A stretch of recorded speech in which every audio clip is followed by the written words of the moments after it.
1:36. Los niños. Protagonistas muchas veces de auténticas historias de terror. Os voy a contar esta noche un pequeño secreto. Tenía pensado otro programa totalmente distinto. Tenía pensado otro argumento, otra historia. Pero esto es como, en el fondo no deja de ser un pequeño arte. Y se cruzan historias, se cruzan visiones, se cruzan acontecimientos. Y ha habido uno que ha hecho variar el rumbo de Milenio 3. El título era ¿Quién puede matar a un niño? Y después de tantas semanas de ovnis, de investigación, de datos, de alerta, de miles de amigos, queríamos volver a sentir eso que hoy podemos sentir todos a la vez. También es comunicación, eso que se llama escalofrío.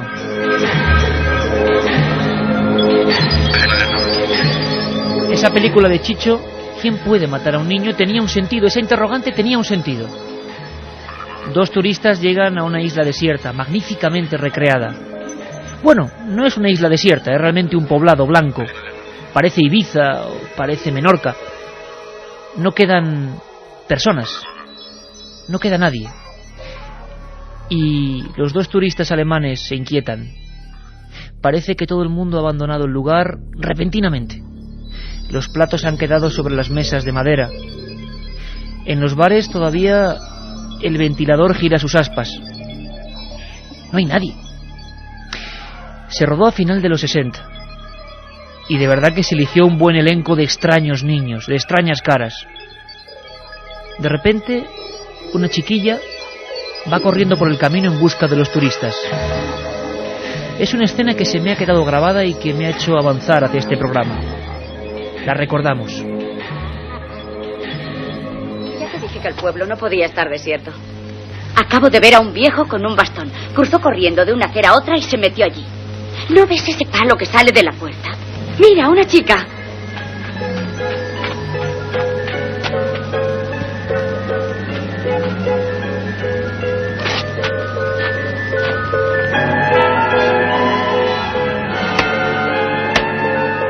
¡Tom!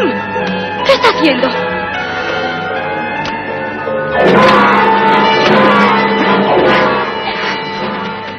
¿Por qué has hecho esto? ¿Por qué lo has hecho? ¿Por qué?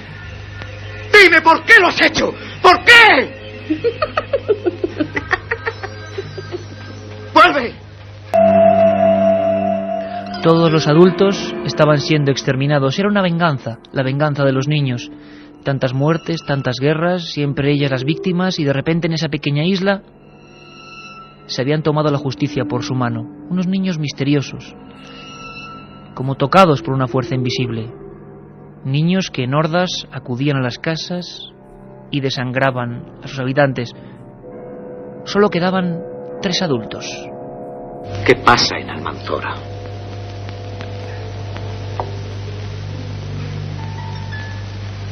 Anteanoche, a eso de las 11:30, empezaron las voces y las risas.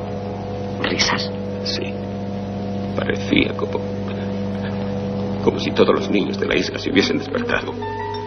Gritaban y reían. Iban en grupos. Entraban en una casa como si fueran una fiesta, pero no. Entraban. Y a poco empezaban a escucharse los gritos. Gritos de hombres y de mujeres. Salían de esa casa y se metían en otra. Y luego en otra.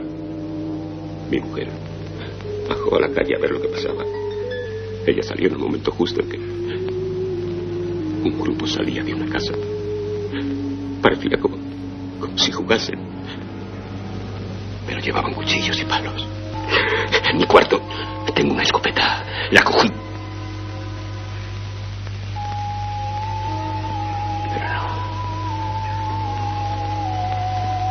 no hice nada. ¿Quién puede matar a un niño?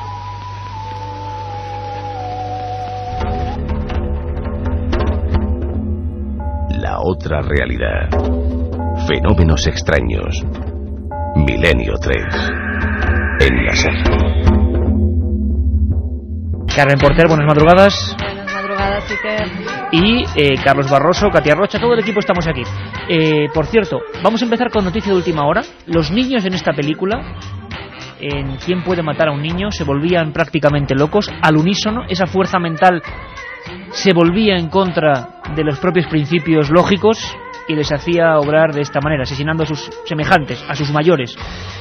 Sin embargo, ha habido niños que han demostrado que esa fuerza mental, ese lo que sea, ese sentido que no controlamos, que se nos escapa, lo han logrado llevar a auténticos momentos importantes delante de científicos. El último caso, el último dato, en Rusia, de hace apenas unas semanas. Pues sí, que allí está Natasha Demkina, una niña de 16 años que ha dejado impresionados a los científicos rusos que han estudiado su caso. La niña afirmaba que tenía el poder de ver dentro del cuerpo de las personas. O sea, era como un escáner que veía el cuerpo de la gente. La adolescente puede descubrir dolencias que han sido confirmadas anteriormente mediante diagnóstico médico. Para comprobar sus supuestos poderes, los médicos rusos la pusieron enfrente de un paciente que padecía varias enfermedades. La chica logró reconocer esas enfermedades, incluso dibujó un estómago y pintó una mancha. Luego se comprobó que era el lugar exacto donde el hombre tenía una úlcera. Es muy típico de los países del este, cuando era todavía el bloque del este, esos niños misteriosos, casi tan misteriosos como la película, esos rostros, a veces un poco, no sé, es que me han dejado muy inquietos los rostros de esa película. Esos niños en filmaciones antiguas haciendo experimentos, pero hacía mucho que no se oía hablar de una niña que lo demostrase delante de la ciencia, ¿no? Sí, además ella misma dice que cada órgano enfermo manda ciertos impulsos, ciertas ondas biológicas, y que los órganos sanos no lo hacen. Entonces ella así puede descubrir cuáles son los que están dañados y cuáles no. Una niña con poder, en este caso para el bien, de momento para el bien. ¿Te parece que conectemos con Moscú y vayamos con toda la noticia que la está preparando y lo está trabajando y está siguiendo el tema nuestro corresponsal de la cadena SER, Rodrigo Fernández? Genial, Iker. Natasha Demkina, una rusa de 16 años, puede ver dentro del cuerpo de las personas y determinar qué órganos están enfermos. El que Natasha vea dolencias que ya fueron diagnosticadas en hospitales prueba sus sobrenaturales capacidades que han impresionado a numerosos médicos rusos. Así, la doctora Anna Nikitina afirma que el adolescente puede descubrir tempranamente males hasta en una célula.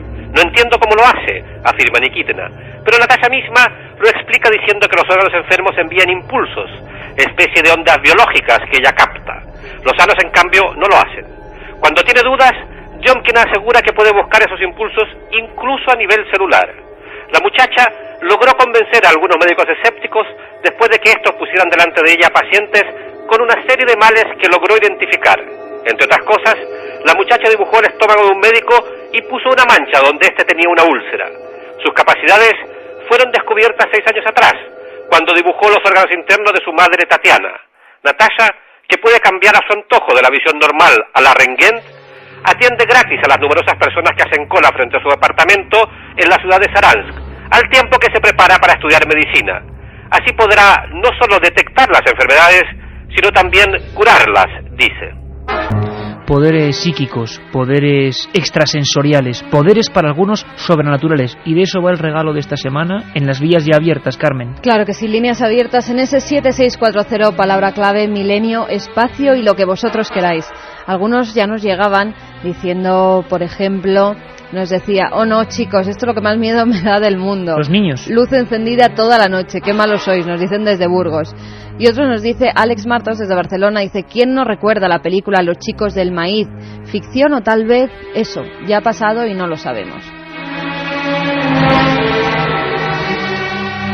Hola amigos, ¿qué tal? Por lo que escucho, la noche se presenta para taparse con la sábana. Un abrazo, nos dice Amparo desde Plasencia. ¿El regalo, Carmen? El regalo van a ser 3 libros de extraños fenómenos sobrenaturales que publicó la editorial EDAF y está escrito por Sylvie Simon. En ella se cuentan pues algunos de estos relatos terroríficos y que eran los que han intervenido niños. Historias reales. ¿Por qué nos da miedo la imagen de un niño si es lo más bonito que hay? Hombre, si ven la película, yo te digo que a mí hay una imagen como de un niño de 3 años.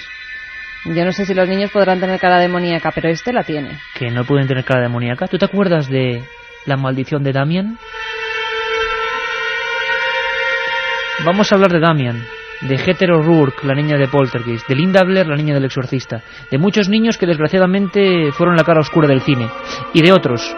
¿Conocéis la historia de Leonor Zugun, otra niña del bloque del antiguo bloque soviético, que delante de científicos recibía arañazos de la cara, arañazos como de una zarpa, que nadie podía ver.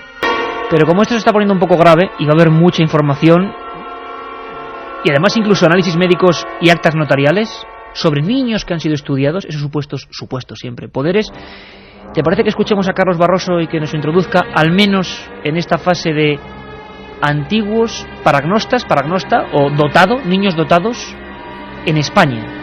¿Vamos con ello? No sé si vamos con ello, porque por con cierto, la voz de Carlos por todo cierto, el mundo... si alguien en el 7640, Palabra Milenio, conoce algún caso, tiene interés por que contemos algún caso esta misma noche, porque hemos hecho un repaso por los niños del misterio, que se pongan en contacto con nosotros. Ahora te cuento alguno de una niña rubia de 6 años. Antonio Bravo, que nos pone estas sintonías de niños que también en muchos lugares con leyenda, dicen algunos testigos que se aparecen, que surgen, bueno, hay de todo.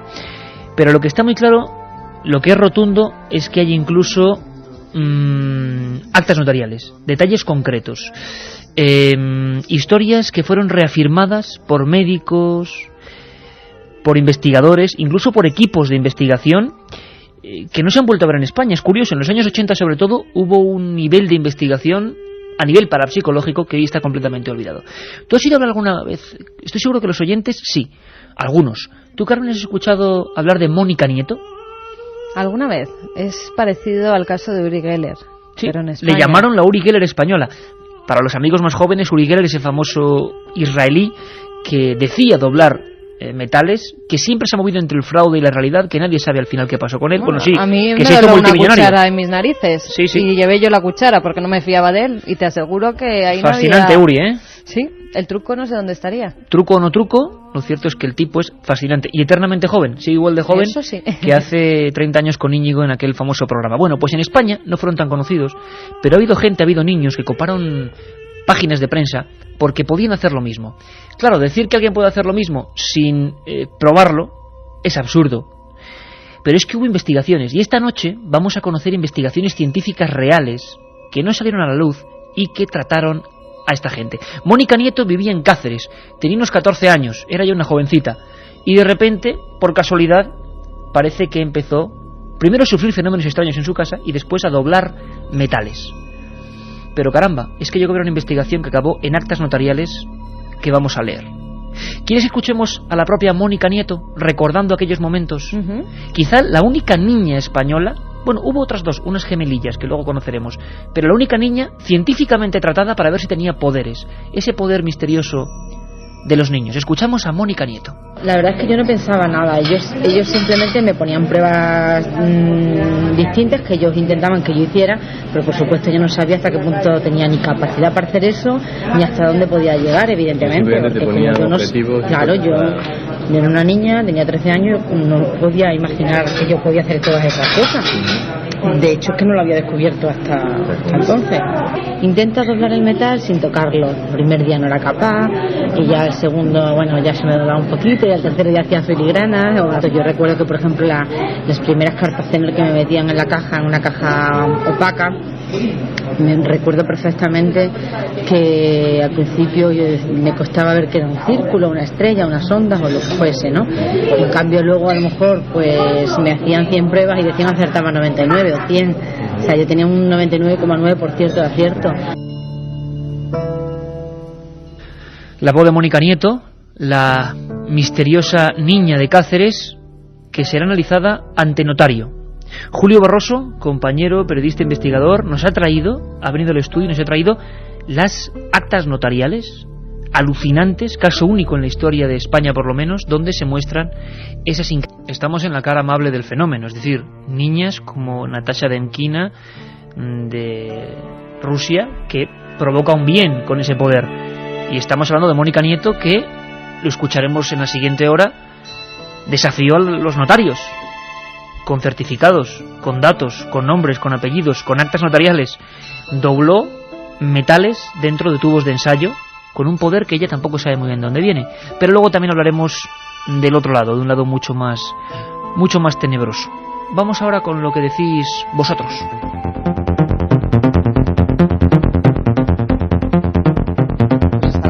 amable, pero ahí en el control estamos todos muertos de miedo.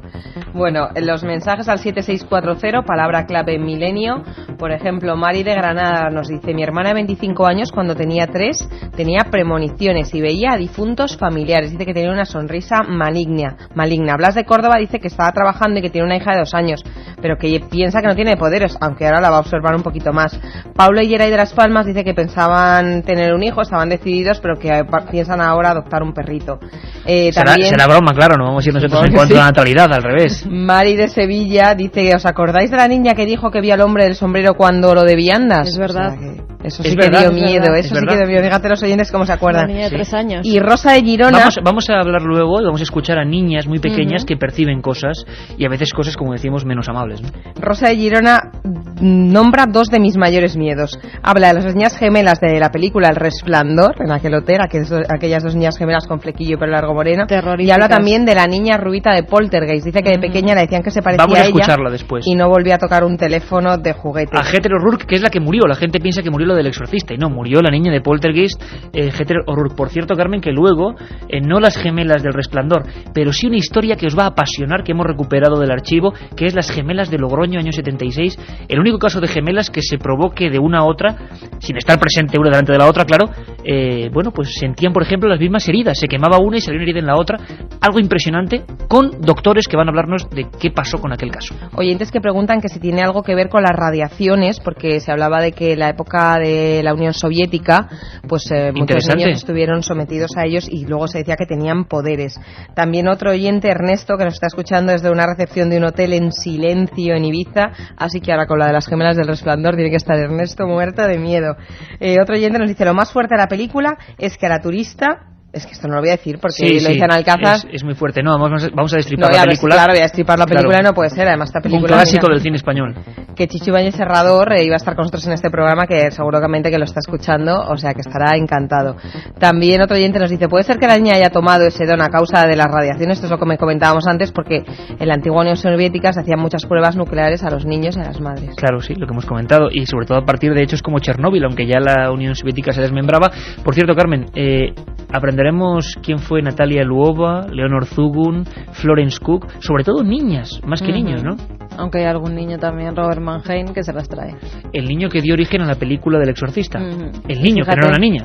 Fíjate, hay gente como Rosa desde Badajoz, que es enfermera y está trabajando en un hospital en la planta de pediatría. Sí, y un oyente está que realmente aterrada, nos dice. Un oyente que habla de que su sobrino tiene un amigo invisible. Algo de eso también vamos a hablar con psiquiatras de qué es eso del amigo invisible. ¿Es una ficción? ¿Por qué los niños piensan diferente de nosotros? ¿Por qué perdemos esa fantasía con el tiempo? Bueno, todo eso y mucho más.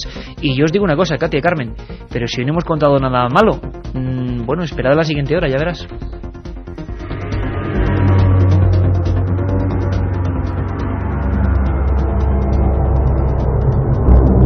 La otra realidad.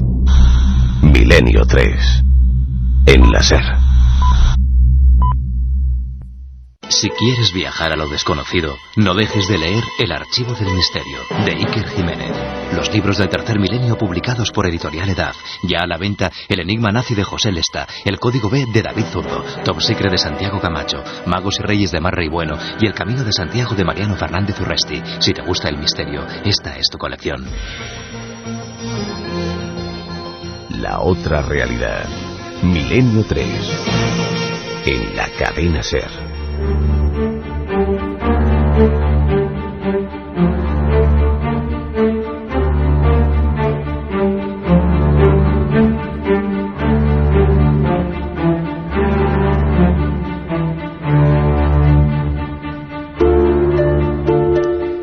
Aquí seguimos, Milenio 3, dispuestos a penetrar en el mágico mundo, en el pequeño gran universo que se esconde en la mente de, antes lo dije, lo que todos hemos sido, niños.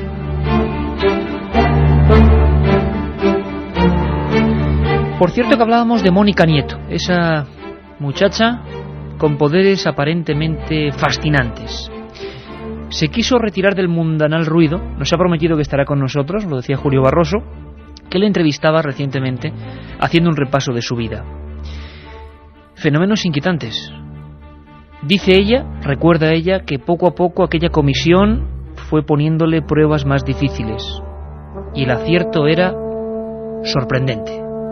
Claro, ¿qué pasaba? Que a medida que yo iba avanzando los días, pues a lo mejor la velocidad era mucho más rápida. Eso era una cuestión más de una vez que estabas concentrada y sabías hacerlo y controlabas tu mente, de práctica. O sea, cuanto más practicaba, más rápido lo hacías.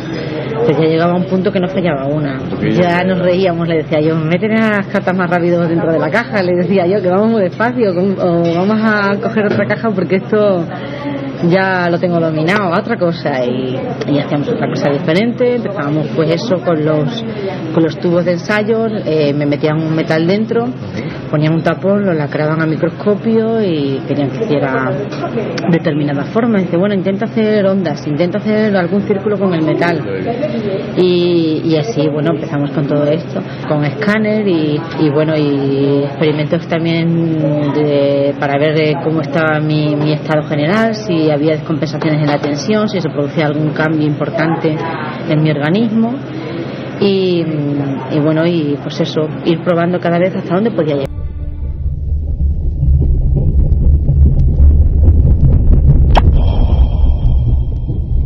Mensajes que nos siguen enviando a ese 7640, palabra clave milenio, espacio y lo que vosotros queráis.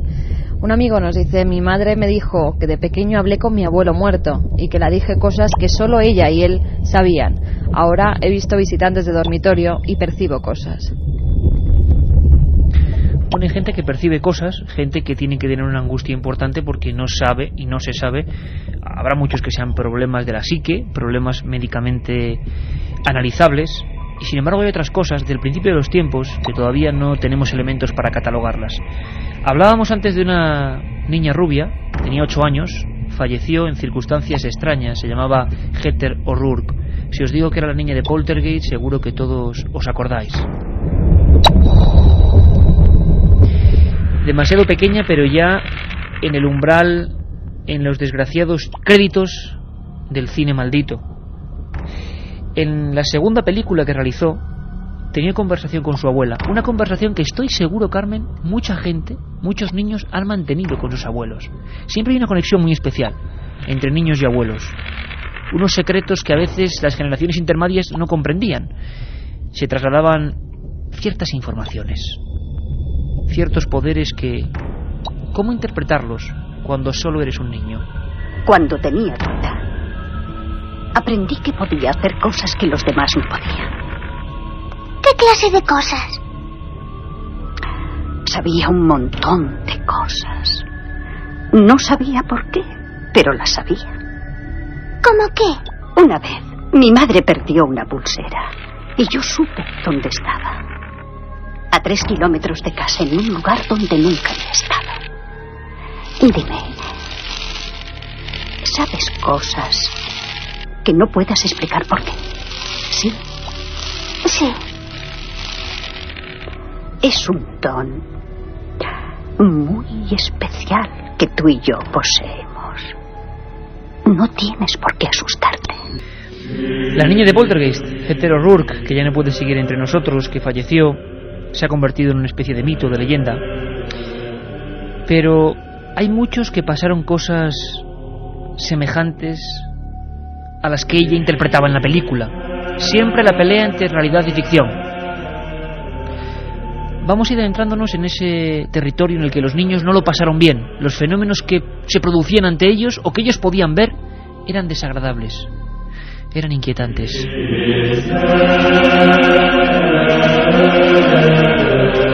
Carmen, abrimos tu polvoriento archivo y tienes un nombre escrito casi a máquina: Eleonor Zugun. En 1926, Eleonor Zugun, una rumana de 13 años, comenzó a sufrir una serie de fenómenos extraños en su propio cuerpo. Por las mañanas aparecía llena de zarpazos y marcas, además de terribles ampollas y quemaduras que se producían sin que nadie la tocase. Inmediatamente los investigadores consideraron que Eleonor estaba siendo atacada por el mismísimo diablo. Esto hizo que en varias ocasiones estuviese a punto de ser linchada públicamente. Harry Price, antiguo estudiante de ingeniería que se interesó por todo lo oculto y montó un laboratorio donde se dedicaba a desenmascarar los fraudes de videntes y dotados, trasladó a Zugun hasta la capital británica para poder ser examinada. Los fenómenos registrados en el Laboratorio Nacional fueron sorprendentes. Sobre todo hubo movimiento de objetos. A su regreso a los Cárpatos, al no haberse hallado solución para sus extrañas dermografías, que son esas marcas surgidas espontáneamente en la piel, quisieron encerrarla en un manicomio en Rumanía, por considerarla poseída por un mal que acarrearía también desgracia a los campos y a sus trabajadores. Por fortuna para la joven, al pasar la pubertad, los efectos desaparecieron para siempre.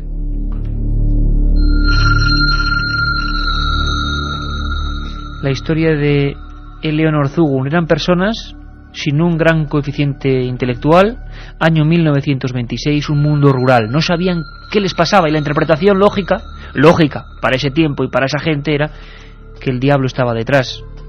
El diablo al que algunos han intentado achacar de mil y una cosas.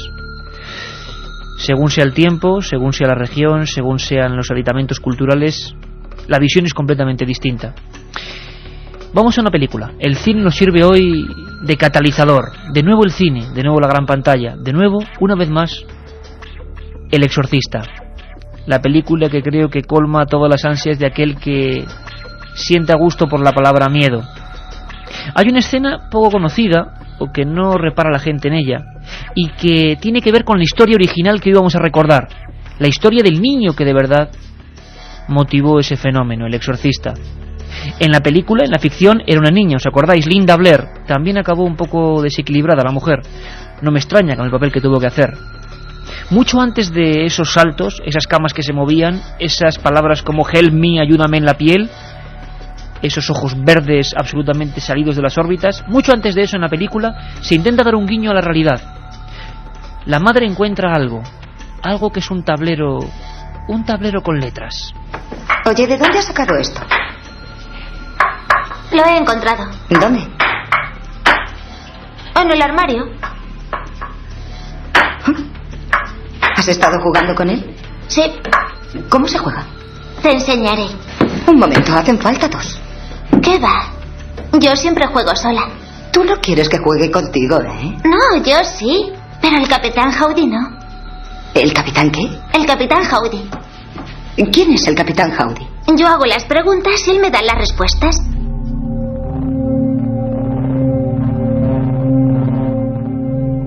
La Ouija Carmen tuvo mucho que ver en la verdadera historia. No era una niña. No era una niña, Iker, era un niño, se llamaba Robert Mannheim. Y la Ouija, como bien dices, tuvo mucho que ver, porque a causa de ella, lo que pensaron algunos investigadores, y de las sesiones que realizaba junto a su tía Harriet, que era espiritista y creía de veras contactar con los muertos, este niño comenzó a obsesionarse con ese mal llamado juego, ¿no? Con Hablamos de Mount Rainier, Washington, año 1949.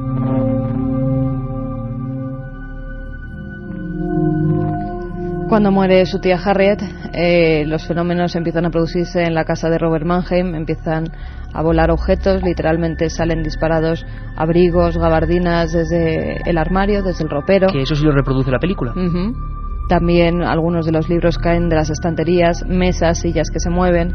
Los padres en un principio piensan que su hijo tiene pues alguna enfermedad mental, alguna enfermedad que puede ser tratada por psiquiatras, por psicólogos, y le llevan a estos médicos. Ellos dicen que es un niño completamente normal y que no pueden curar pues los fenómenos que se daban en torno a Robert Mannheim.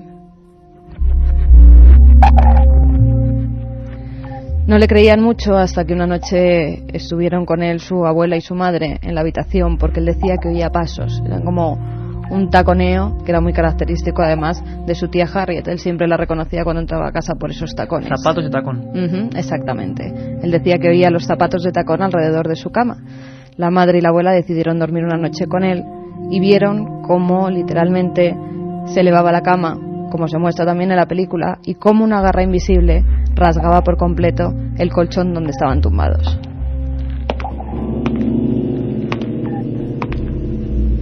Pasos en torno a la cama. Fue internado en un hospital y el sacerdote que se encargó de realizar los primeros exorcismos. Después de una trágica noche en la que Robert Mannheim se desató de una de sus cuerdas que le ataban a la cama, pues logró sacar lo que es un muelle de la cama y rasgó por completo el brazo del sacerdote.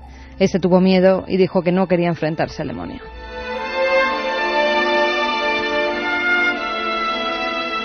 Tres sacerdotes de la Iglesia Católica se hicieron cargo del niño y durante más de 3 meses, todas las noches, era sometido a exorcismos con el Rituale Romanum, que es el libro con el que se llevan a cabo pues esta serie de rituales. Noche tras noche veían cómo los fenómenos se iban produciendo en torno a Robert. Algunos de ellos hemos hablado de las dermografías. Eran palabras que se escribían en el cuerpo del niño sin que nadie le tocara, sin que nadie estuviera a su lado. Palabras como infierno o salida.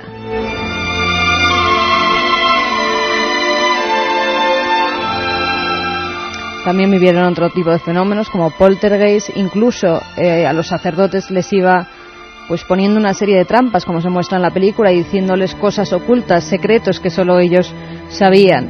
Hasta que un día, una noche, Robert Mannheim, en la que se dieron los fenómenos más terroríficos, grandes espasmos, aullidos animalescos, adoptaba también formas de animal, giraba sus miembros de forma inexplicable, pues esa noche resultó ser la más terrible y la que por fin logró liberarle de lo que los sacerdotes dijeron era el mismísimo diablo.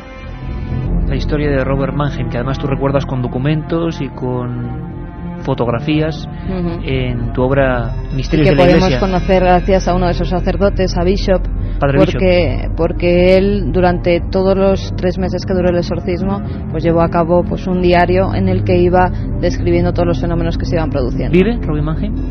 Vive Robert Mannheim, es una persona que se convirtió al catolicismo, es una persona normal, que no se acuerda de ese episodio de su vida y que no quiere saber nada ni de medios de comunicación, ni del diablo, ni de exorcismos, ni de nada. Lo decía hace unos 25 años Antonio Josales por estos micrófonos, decía, ¿quién no le ha pasado alguna vez? ¿Quién no, estando, por ejemplo, ahora mismo estudiando, quién no se ha girado rápidamente y se ha quedado fijo en una esquina de su propio dormitorio? Muchas veces estos fenómenos casuales, fenómenos posiblemente causa del cansancio, han derivado en complejas situaciones que los psiquiatras y psicólogos estudian. Una de ellas es sorprendente. ¿Habéis oído hablar del amigo invisible? Niños que realmente hablaban con alguien. Un caso célebre en la provincia de Cuenca, un niño que hablaba siempre junto a un muerto. Un muerto que nadie veía más que él. Un muerto que, según él, vestido a la antigua usanza de los labriegos, se posaba en el jardín que sus padres acababan de comprar, junto a una vieja higuera. Y decenas, cientos de casos, ciudades grandes como Madrid, Barcelona, Valencia, en pisos de no muy grandes dimensiones, no hace falta hablar de castillos, de lugares inmensos, y los niños que a veces son sorprendidos por sus propios padres, mirando por la mirilla, por la cerradura, y el niño en plena noche está sentado en la cama, sonríe, habla con alguien. Le preguntábamos al doctor psiquiatra José Manuel Gaona si existe esta fenomenología, cómo se puede explicar, qué sentido tiene, cuál es el veredicto científico de todo esto. El amigo invisible. Pues en principio la mente fantasiosa de un adulto tiene unos puntos de referencia que son la realidad, a partir de los cuales puede construir esa fantasía, es decir, en todo momento tiene lo que se llama crítica de su propia fantasía, mientras que en un momento dado el niño, en eso se parece quizá a veces un poquito a ciertas enfermedades mentales, muchas veces no sabe diferenciar con exactitud dónde acaba la fantasía, dónde empieza la realidad.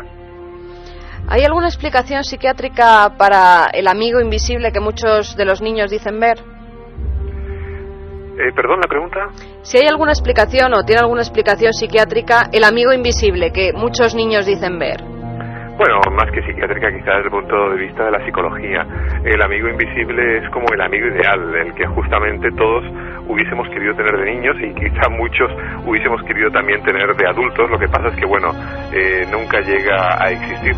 Pero sobre todo se basa en los ideales, en aquella persona pues que no te critica, que no te controla, en definitiva que no se parece en nada a los padres, porque ya a nosotros los adultos se nos ha olvidado de ser niños. No se parecen nada a los padres. Y José Miguel Gano te hablaba de casos que existen, que están hoy en día, que en pleno siglo XXI, en pleno tercer milenio, ocurren. Pues sí, y además en el 7640 estamos recibiendo mensajes de personas a las que le han pasado cosas. Por ejemplo, Alex de Batán nos dice: hola amigos, mi madre me dijo que cuando visitamos mi casa, el que era en la casa donde murió mi hermano, en un incendio, yo salí corriendo al descansillo y me puse a jugar con él. O sea, que de pequeño veía también como a su hermano que estaba muerto. Y muchas veces encima el retrato robot son figuras que identifican con personajes del pasado, de su propia familia, o arquetipos. Hubo un tiempo, año 90-91, en que aquí sí que podemos poner la balanza. Aquí no hay notarios, aquí no hay documentos científicos fiables como en el caso de Mónica Nieto, de un poder mental. Al revés, aquí simplemente hay concordancia de testimonios, simples testimonios. Pero hablaban, pensad en la escena, hablaban de despertarse repentinamente, mirar al frente en una habitación y ver una figura que estaba suspendida y con un brazo un tanto despegado del cuerpo, solo un brazo. Coincidieron 11 testimonios.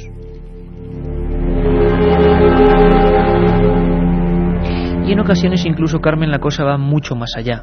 El doctor Gano nos hablaba de su experiencia psiquiátrica, un simple complejo o una especie de sublimación de lo que creemos que es un sustituto, o un padre ficticio que no nos echa la bronca, que siempre está con nosotros, que observa lo que ocurre, que podemos fiarnos de él.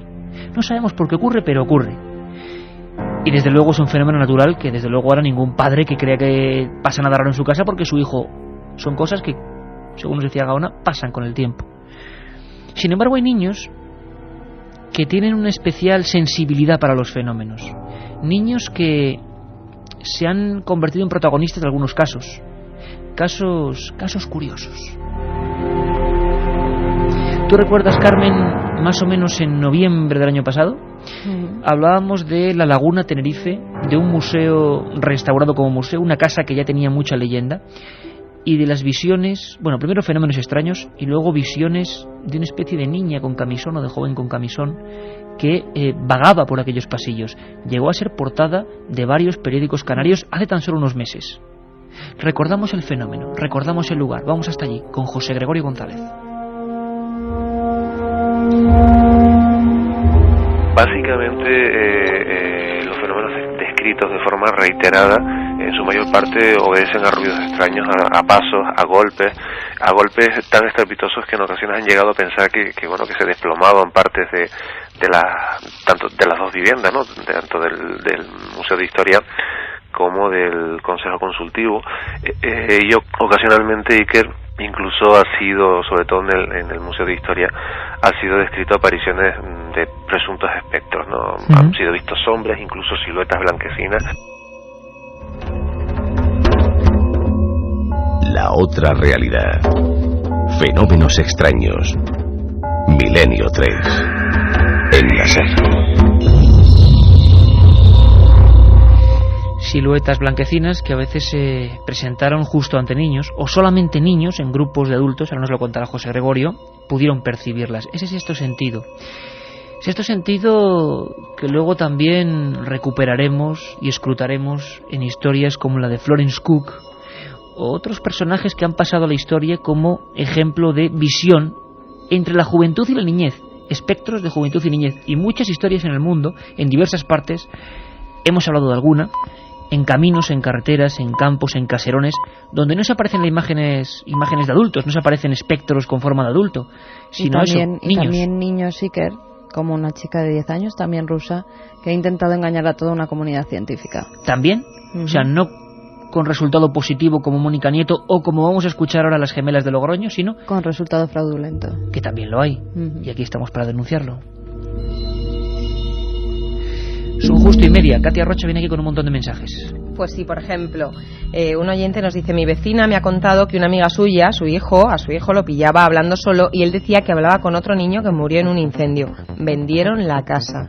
Ahora, a ver, el niño decía que estaba jugando con otro chaval, otro niño pequeñito que había muerto en un incendio. O sea, que el supuesto niño ese le había dado esa información. Sí, más o menos como la película Los Otros, algo parecido. Otro oyente, Paco, nos dice: me encanta que volváis a tus temas de siempre, son los que más miedo me dan. Mañana tengo un aquelarre en Trasmoz, me encantaría que algún día hablarais también de brujas. Bueno, vaya audiencia que tenemos, ¿no? Que tienen aquelarres. Que van a aquelarres, como el que va a una fiesta. Bueno, sí. Hombre, lo que pasa, hay una cosa muy clara. Milenio 3, yo lo digo siempre, no es solo miedo, ni mucho menos. Sería absurdo centrarnos en el miedo. Pero llevábamos muchas semanas centrados en el tema OVNI y...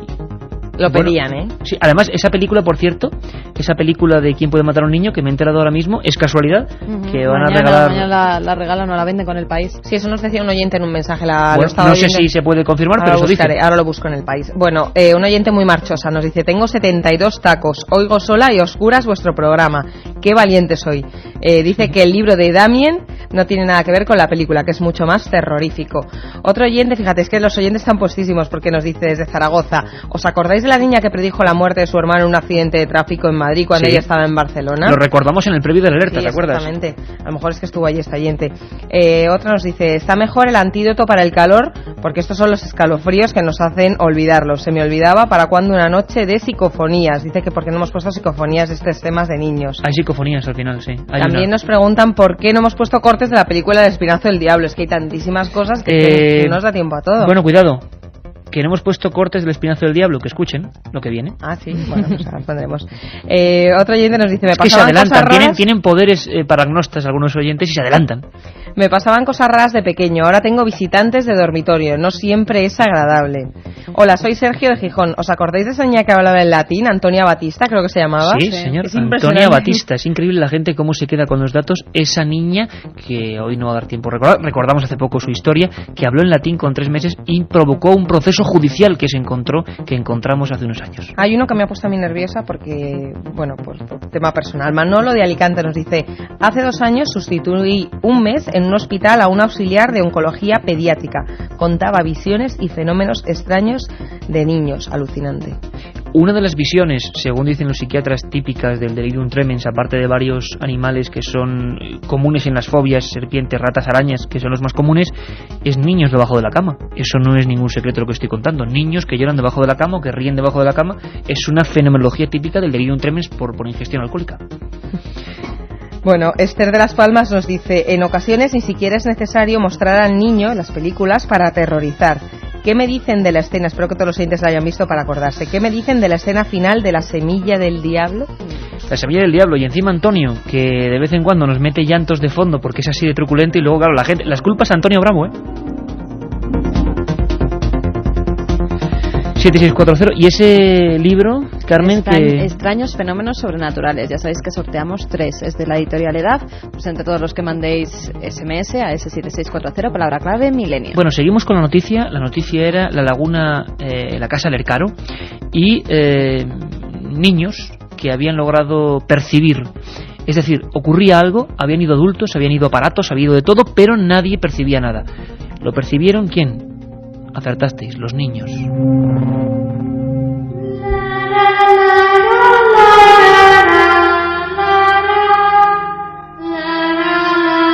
¿Te acuerdas tú con esta voz del niño, de ese pelo bombado, ese niño de 3 años, con el que empieza prácticamente la película ¿Quién puede matar a un niño? Desde luego, menudo casting que hizo Chicho, Menudo casting. Y qué argumento, piénsalo, Carmen. A mí me ha dado el origen este programa en la simple visión de la película. O sea, unos niños que se vuelven locos, que se trasladan la ira unos a otros y deciden matar, como en una fiesta. Hay una escena que es terrible, que es los niños con una guadaña haciendo la piñata con un hombre colgado y le están clavando la guadaña en la cabeza. Niños en una isla, como para ir a veranear este verano a esa isla,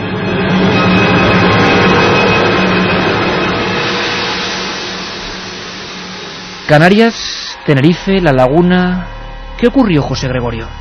5 personas visitaban el museo, solo una de ellas conocía la historia de fantasmas, pero digamos que se lo reservó, se guardó ese as en la manga, y mientras realizaban la visita todo el tiempo, sobre todo en la planta alta del museo, pues tenían la sensación de estar siendo observado, aunque tenían plena constancia, certeza de que estaban solos, de que en ese momento no había más visitantes en el museo. Se sentían vigilados y sentían correteos, es decir, como caminando muy deprisa por diferentes estancias del museo, por las diferentes salas. Bueno, al final deciden bajar a la planta de abajo para salir ya, porque había un cierto estado de nerviosismo, y uno de los 5 acompañantes era una niña de 8 años que con absoluta normalidad describió a una mujer vestida de blanco que estaba en la planta alta mirando por una ventana. Es decir, la describió como si lo hubiera visto y sin pensar que podía ser nada extraño. Lógicamente eran los únicos que estaban en ese momento en la planta alta, y bueno, la niña ni 3 de los acompañantes podían saber nada de esas apariciones espectrales, ¿no?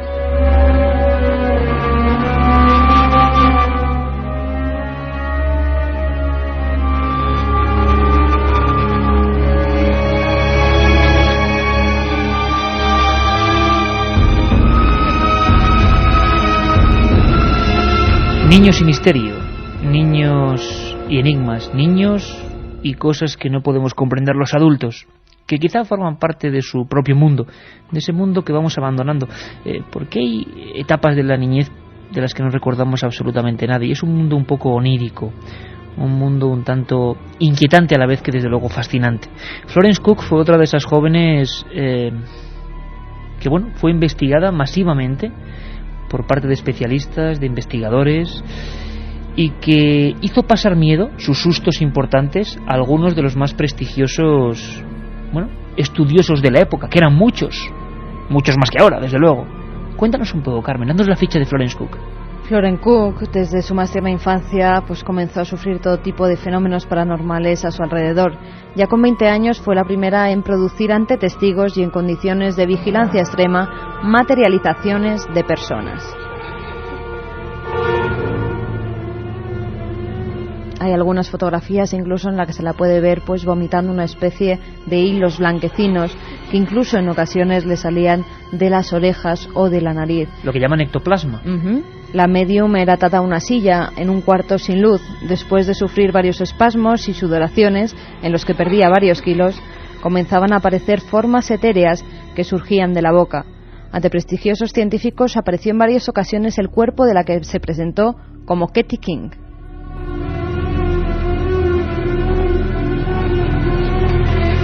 Historia pura y dura del espiritismo, historia de un tiempo, de una época. Eran avezadas mujeres sabedoras de técnicas de fraude que engañaron a, bueno, ingenuos investigadores, algunos de ellos premios Nobel.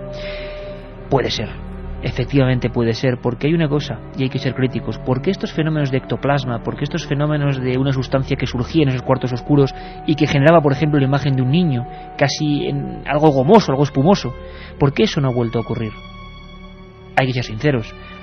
Han avanzado los medios de captar el fraude y esas maravillosas dotadas, esas que ya eran mayores y no eran niñas, han desaparecido. Oye, Carmen, ¿qué ves aquí en Esto es un clásico, Mundo Desconocido, número 4, septiembre de 1976. Pues veo a 2 niñas vestidas con 2 trajecitos como de rayas iguales, levantando los brazos sobre la cabeza. Parecen tener unos 3 o 4 años, como mucho. Bueno, son las gemelas de Logroño, Silvia y Marta Landa. La prensa española llevó a sus portadas, sobre todo a nivel regional, la noticia de que 2 gemelas habían estado provocando una serie de fenómenos inquietantes, increíbles. Saltaron todas las alarmas o dispositivos de urgencia cuando, a 16 kilómetros una niña de la otra, denunciado por el médico y por su familia, una de 4 años recibía, por accidente, la quemadura de una plancha. Ocurría en Logroño. En Murillo de Río Leza, el pueblo natal, la otra niña empezaba a llorar. Mostraba la mano a su padre. Tenía un rosetón, una quemadura de idéntico tamaño a la de su hermana. Misterios de la genética, misterios de la investigación parapsicológica. Tal y como vinieron, se fueron. Podemos decir que las niñas de Logroño, que por supuesto viven, tienen ahora más o menos 32 años, son importantes abogadas y no quieren saber nada de esto, y nos parece que tienen toda la razón del mundo. Hemos llegado a localizarlas, hemos hablado con ellos, Caria Rocha hablaba con ellos hace tan solo unas horas, y comprendemos su silencio, su necesidad de que nadie las identifique con los fantoches que de vez en cuando salen por las televisiones. Pero queríamos saber de su historia. Lo que no pueden negar es lo que ocurrió. La Sociedad Española de Parapsicología, con médicos, ingenieros, psicólogos, acudió a su casa. Hicieron pruebas. Esas niñas de 4 años que se ponían enfermas a la vez, que si una recibía un golpe le dolía a la otra a kilómetros de distancia, ¿eran capaces de reproducir todo eso delante de los cuadernos de los científicos? Ocurrió. Y hemos tenido acceso a los informes, que son espectaculares. Ocurrió hace 28 años, pero hemos investigado para vosotros. Las gemelas de Logroño, olvidadas por completo ya de la opinión pública.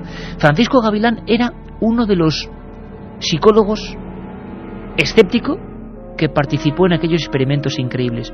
Don Francisco Gavilán, buenas noches. Hola, buenas noches, sí que... Recordarás perfectamente la historia de la que te hablo, aquellas 2 gemelas de la discordia, ¿no? Pues sí, lo recuerdo perfectamente porque me impresionó.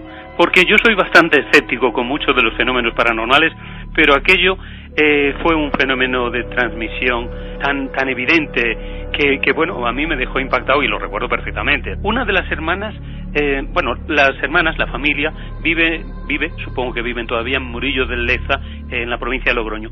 Pero una de las niñas, la madre la llevó a casa de los abuelos en Logroño. O sea, Logroño está distante de ese pueblo 16 kilómetros.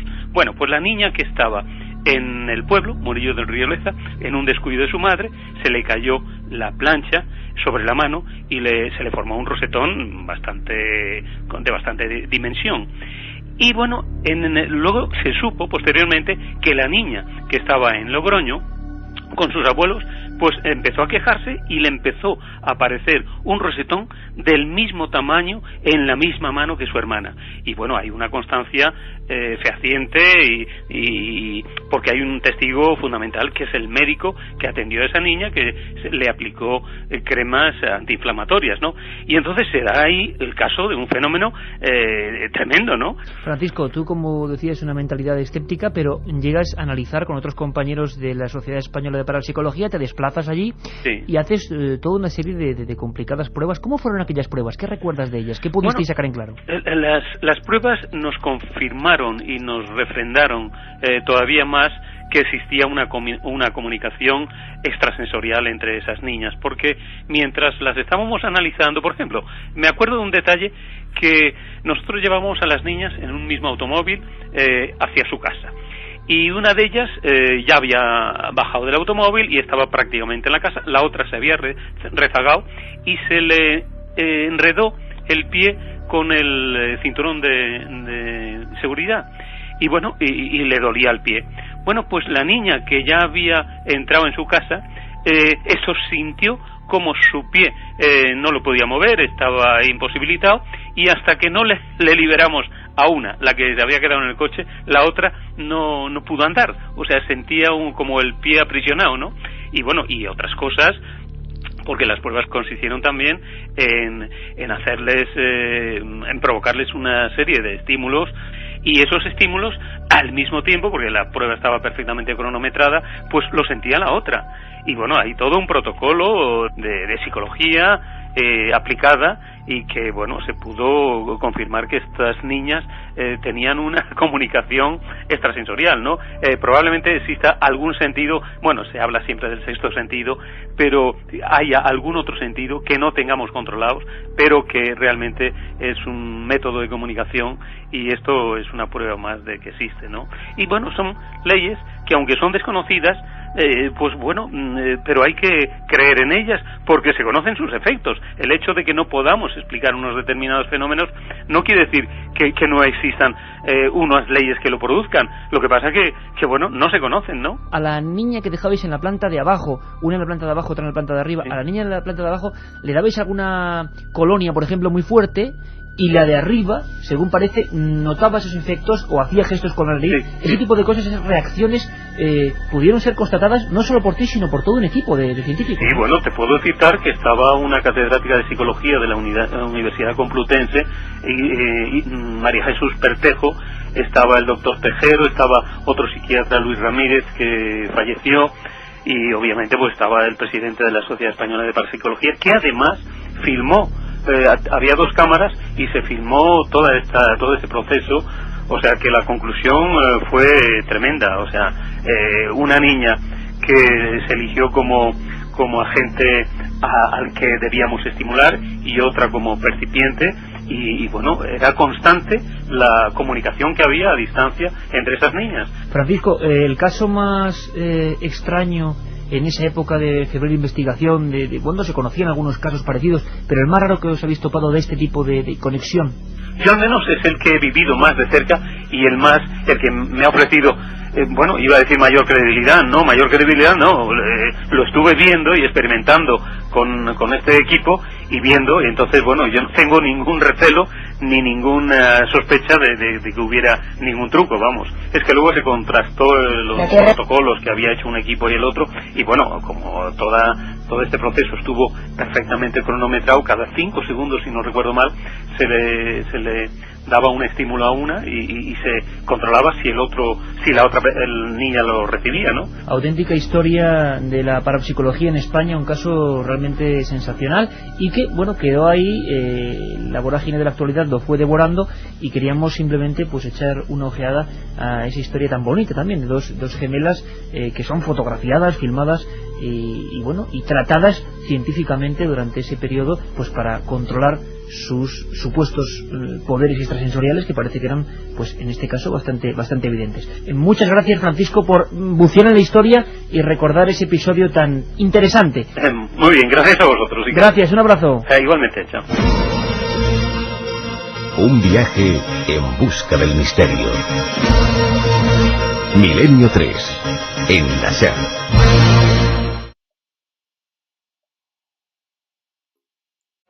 6 minutos de la madrugada, ya estamos aquí. Menudo programa el de el código secreto de la Biblia, ¿verdad? Estamos todavía un poco exhaustos, con una repercusión tremenda. Hablaremos de ello en esta hora también, por supuesto.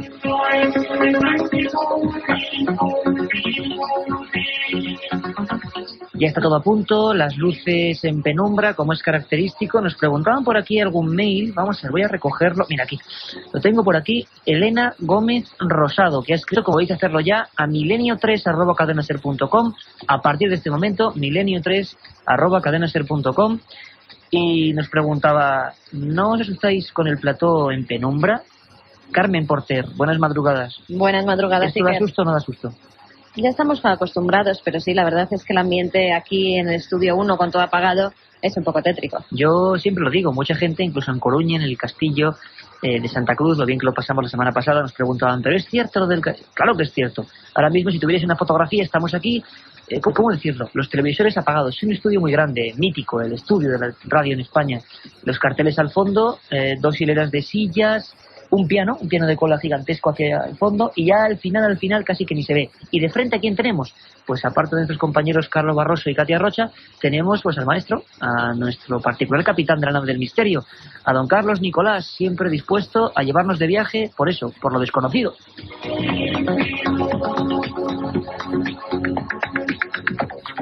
Y ese, Carmen, un programa muy especial, el de 10 a 11, hablábamos con Michael Drosnin, y yo me esperaba, te soy sincero, me esperaba cierta repercusión.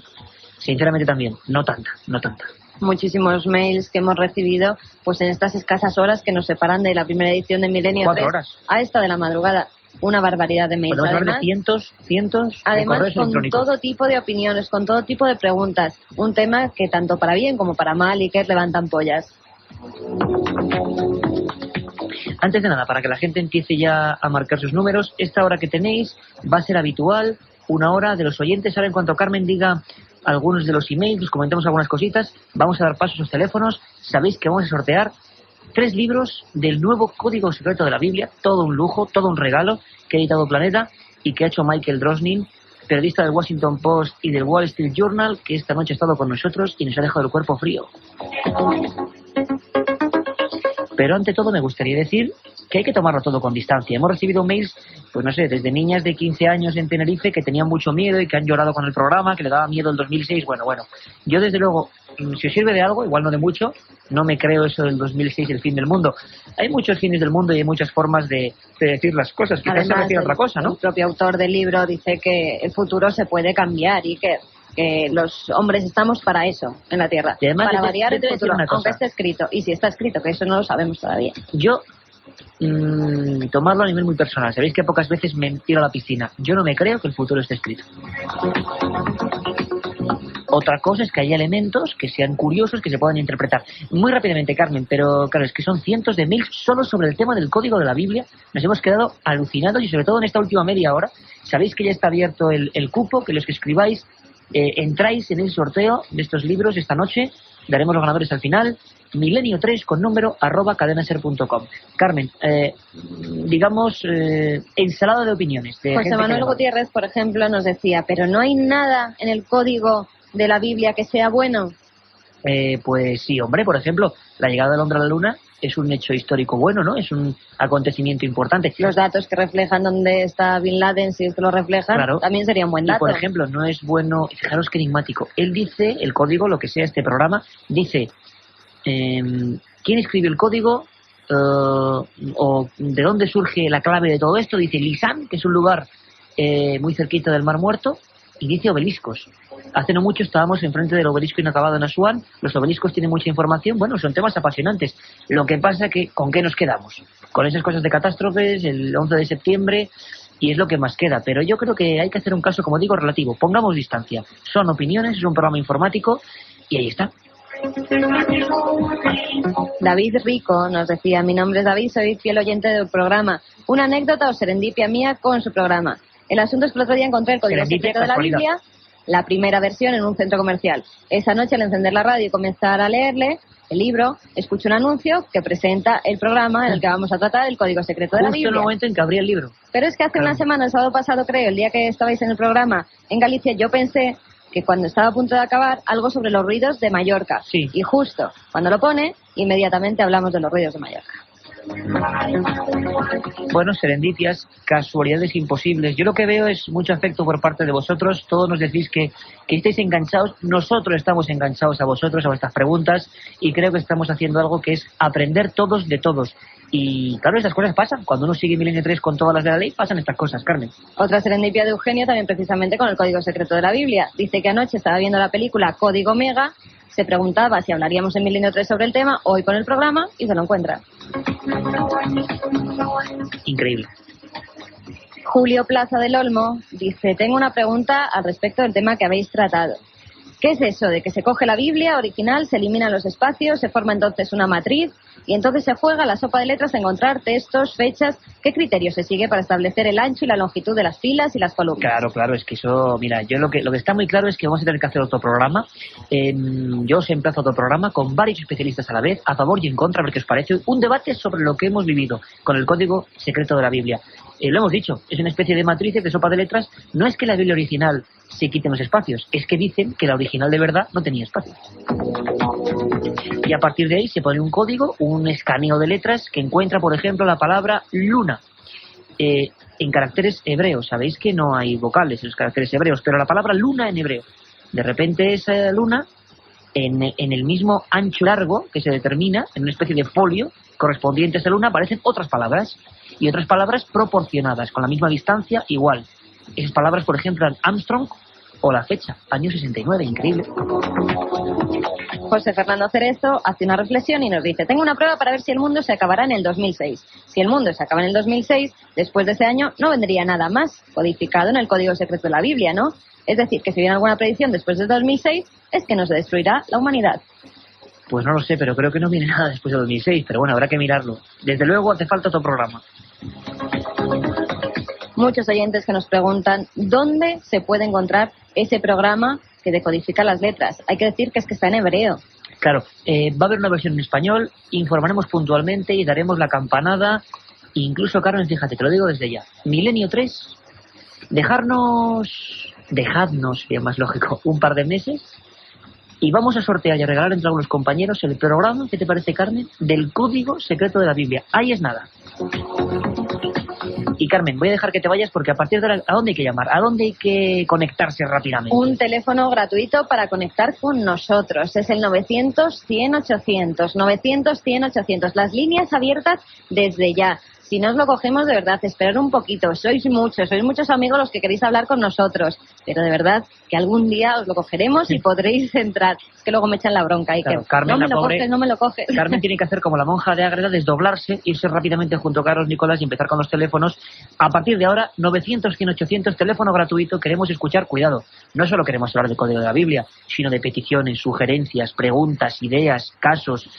Y, Carmen, mira, te voy a poner para ti. Michael Drosnin, antes de despedirse, el buen hombre, está en inglés, pero más o menos dice que un saludo para todos los amigos oyentes. Milenio 3, dice el hombre, nos lo decía así. Michael Drosnin, primera entrevista realizada en un medio en español. This is Michael Drosnin, author of the Bible Code. I want to say hello to everyone in Spain, to all the listeners of Milenio 3. Milenio 3, la otra realidad. Milenio 3, en la cadena SER. Decía que lo teníamos, Milenio 3, lo decía Michael Drosnin. Cómo hemos disfrutado con este hombre, se nos ha puesto el pelo de punta también. Sobre todo porque las noticias parece que, caramba, que es que van en esa línea, ¿no? En que el mundo, desde luego, no esté en uno de sus mejores momentos. Aunque yo, personalmente, llamadme positivo en exceso, optimista, lo que queráis, pienso que todo esto es un tema apasionantemente periodístico, pero que todo tiene que ser muy relativo. Cuando digo no me lo creo, es que creo que me parece demasiado las coincidencias. Y sobre todo es que ningún profeta de los que ha dicho el fin del mundo, Ignacio de Alcalá, Nostradamus, Amalak, ninguno ha acertado. Y yo creo que el fin del mundo dependerá no de los profetas, sino de nosotros, de encauzarlo para bien o para mal. Todavía estamos a tiempo, ¿no? Yo tengo un montón de mails, están llamando ya como siempre líneas colapsadas, 900-100-800 al final del programa, tanto en los mails que a partir de ahora enviéis a milenio3@cadenaser.com como ese teléfono 900-100-800. Vamos a sortear también 3 libros entre los que preguntéis cuestiones del Código Secreto de la Biblia. Pero también tengo algunos mails mientras recogemos las primeras llamadas. Por ejemplo, hemos empezado los sábados, sabéis que a partir de ahora, y lo repito, hay cosas clave. Primero, que tenemos 3 horas a la semana y creo que ya está bien, que creo que son una buena forma de ponernos en contacto con todos vosotros. De 10 a 11, sábados y domingos, de 10 a 11. Los sábados, magazine, con biografías, con viajes, con rutas, con noticias, con historias, con la última hora. Y luego el domingo, como ha sido ahora, de 10 a 11, un tema monográfico. Sabéis, como intentamos hacerlo siempre, es decir, con los documentos, con las cosas que están ahí, las opiniones encontradas a veces, para que vosotros forjéis vuestra propia opinión. Y después de 3 a 4... vamos a intentar dar paso siempre, mientras, al menos el verano nos lo permita, a vuestras cuestiones, a los oyentes. Pues bien, Raúl, que nos escribe desde la empresa Madritel, nos decía que va a veranear, si no recuerdo mal lo pone aquí, sí, a Soria. Desde luego Soria, lugar mágico donde los haya. Y nos decía que si hay cosas extrañas en Soria. Bueno, sería para hacer un programa. Entonces, yo te propongo, Raúl, que hagamos esa ruta que hemos hecho de momento a Navarra y La Rioja, dirigirla hacia Soria. También directamente, por ejemplo, otros amigos, lo tengo por aquí, nos proponen lugares. Granada, claro, otro lugar impresionante, donde hace poco además hacíamos la historia del exorcismo del Albaicín. Bueno, Granada y Soria, 2 propuestas, queremos muchas más, queremos saber cuál es la provincia que más misterio le da a nuestros oyentes. milenio3@cadenaser.com. De momento, Granada y Soria apuntadas, dentro de poco el sábado, 2 especiales sobre estos mágicos lugares. Amacuska nos escribía esta dirección de correo, la nuestra, preguntándonos por el enigma nazi. Dice, ¿es cierto que Hitler buscaba una magia muy concreta, con oratorios, con embrujos, buscando, digamos, el lado oculto de las cosas, sobre todo del cristianismo? Bueno, hay mucha leyenda urbana, hay mucha utopía también, hay muchas personas que se promulgan a favor de estas conductas tan salvajes, ¿no?, del nazismo en momentos muy concretos, y dicen que había esa filosofía interna. Bueno, lo cierto es que sí hay certeza concreta de que Hitler, por ejemplo, ideó ciertos platillos volantes y que perseguía objetos de poder como la lanza de Longinos, la supuesta lanza que se guardaba en el Vaticano con la que se hirió a Jesús de Nazaret. ¿Por qué Hitler mandó varias expediciones concretas, a Canarias una de ellas, otra muy cerquita de los hielos glaciares, en busca unos de la Atlántida y otros del Grial. ¿Por qué había este cóctel de ideas en él? Bueno, os prometo un programa solo sobre esto, y os recomiendo un libro de Editorial Edad, El Archivo del Misterio, que está a punto de salir, El enigma nazi, José Lesta, un libro impresionante para meternos en ese mundo a veces sombrío. José Luis, un buen amigo que estuvo en Galicia con nosotros, en el castillo de Santa Cruz, nos escribe pidiéndonos, bueno, un montón de historias sobre Galicia y comentándonos algo que no teníamos, bueno, ninguna noción, no sabíamos, y es que el 16 de enero de 1809, a las afueras de La Coruña, en la batalla de Elviño, batalla de La Coruña, hubo, bueno, un sinfín de muertos. Y ha habido un montón de personas a partir de los años 60, fijaros que sobrecogedor, personas concretas que dicen haber visto escenas aparecidos, lo que queréis llamarles, bueno, pues que asemejaban esa batalla. Esto ocurre en otros países también, al menos hay gente que lo dice. Indagaremos en esta batalla del Viña, gracias amigo José Luis. Esos son los casos, las historias que nos interesan aquí en Milenio 3.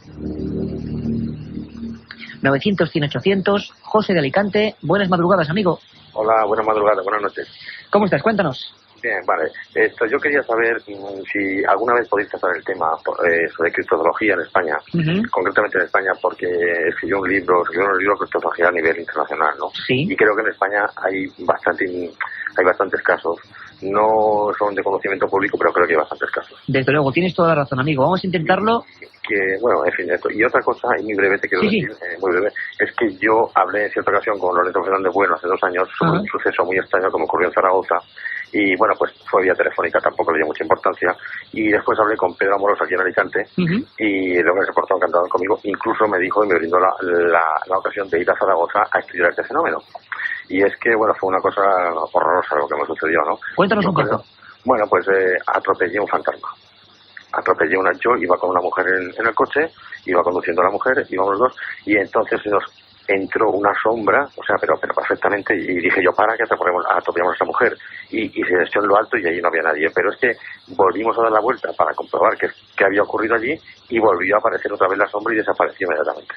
Y fue un suceso espeluznante, o sea, una cosa, incluso fui al médico y todo, y bueno, pues eso fue la cosa muy mal. Pues ahora intento contestarte, compañero, porque conocemos casos parecidos y hacemos la dinámica de siempre. Preguntáis y contestamos a través del receptor. Un abrazo muy grande y gracias por llamar. Gracias, adiós.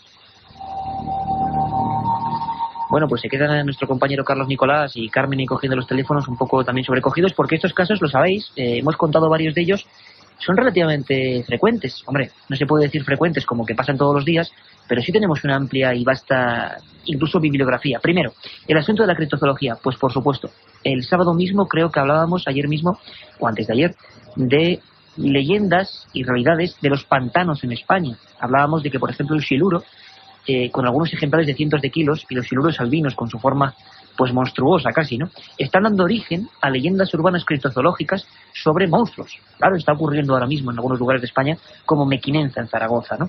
Pero hay muchas historias de animales desconocidos. Yo recuerdo en la querida Tierra de las Urdes, en Extremadura, que a mí me encanta, cómo te hablaban de animales que algunos de ellos fueron catalogados pues por la ciencia tiempo después, como el escurrupión, que nada tiene que ver con el escorpión, la salamantiga. Bueno, hay toda una serie de historias preciosas en la cultura ancestral de este país, con animales muy concretos. Lo contaremos. Y en cuanto a su historia, pues qué decir, que desde luego aquí hemos tenido casos concretos de sombras, de figuras gigantescas, muchas con forma de mujer, otras con atuendos parecidos a paños o a sotanas incluso, que se han juntado o que han aparecido en plena carretera, que han obligado a, bueno, casi estrellarse algunos coches. Algunos, según la tradición, dicen que son advertencias. Lo cierto es que es indudable que algunas personas concretas, algunas en pleno año 2001-2002, las hemos entrevistado para este programa, han visto este tipo de sucesos. Y no les cabe la menor duda de que estaban ahí. No hay respuesta, pero los casos día a día dicen que en España superan ya los 300. Yo creo que es una cifra para tenerla en cuenta. Nos vamos hasta un lugar maravilloso. Vigo, Antonio, buenas noches, amigo. Hola, buenas noches. ¿Qué queréis preguntarnos? Cuéntanos. Bueno, casi no me da tiempo porque no he cogido mucho la onda del programa porque acabo de conectar hace poco, pero vamos a ver, yo creo dos cosas con todos mis respetos para esta persona de Alicante. que, bueno, a lo mejor conducía bajo los efectos de algún sedante o de alguna cosa parecida, porque los fantasmas no existen. Así es mi opinión y respeto la suya también. Hombre, por supuesto. No tiene sentido. Hay que decir que Galicia es una tierra que es propicia para todo este tipo de cosas. También por la geografía, ¿verdad, Antonio? Efectivamente, pero ya la Santa Compañía, de verdad, hay que creer en eso, hay que creer en cosas más positivas que... Para mí, por ejemplo, puede ser la trascendencia, la vida eterna, que eso sí es cierto, y los católicos creemos que es así, y de verdad lo podemos demostrar, porque la persona de Cristo, o sea, el Cristo en persona lo ha demostrado que es así. Bueno, Antonio, pues fenomenal. Intentamos comentarte un par de cosillas porque vamos muy rápido con muchas llamadas. Un abrazo, amigo, gracias. Igualmente, adiós. Bueno, pues otras personas pueden decirle a Antonio que ¿por qué no creen en fantasmas y creen lo que él dice? Parece que es igual de poco probable, ¿no? Ahí está la duda. Lo cierto es que yo sí creo, personalmente, aunque yo soy ya sabéis, un mero transcriptor en este caso y un periodista, que no tiene por qué ser para nada el caso de Alicante Serantes, porque, por ejemplo, hace poco hablábamos con personas de las fuerzas de seguridad del Estado, con militares que habían visto lo mismo. Hablábamos con soldados profesionales de la base de Morón de la Frontera que habían disparado contra algo muy parecido. Eso sí, ahí tiene razón Antonio en algo. ¿Son fantasmas? Yo creo que nuestro primer comunicante no ha dicho nada de fantasmas. No ha puesto ese origen, no esa naturaleza. Simplemente algo que estaba en la carretera.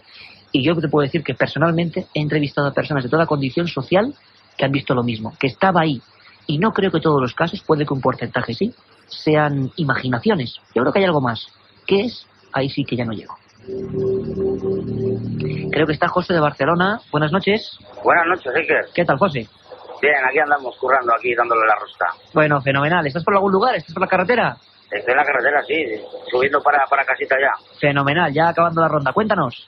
Mira, yo tengo dos preguntas, si me lo permites. Sí. Una es muy rápida.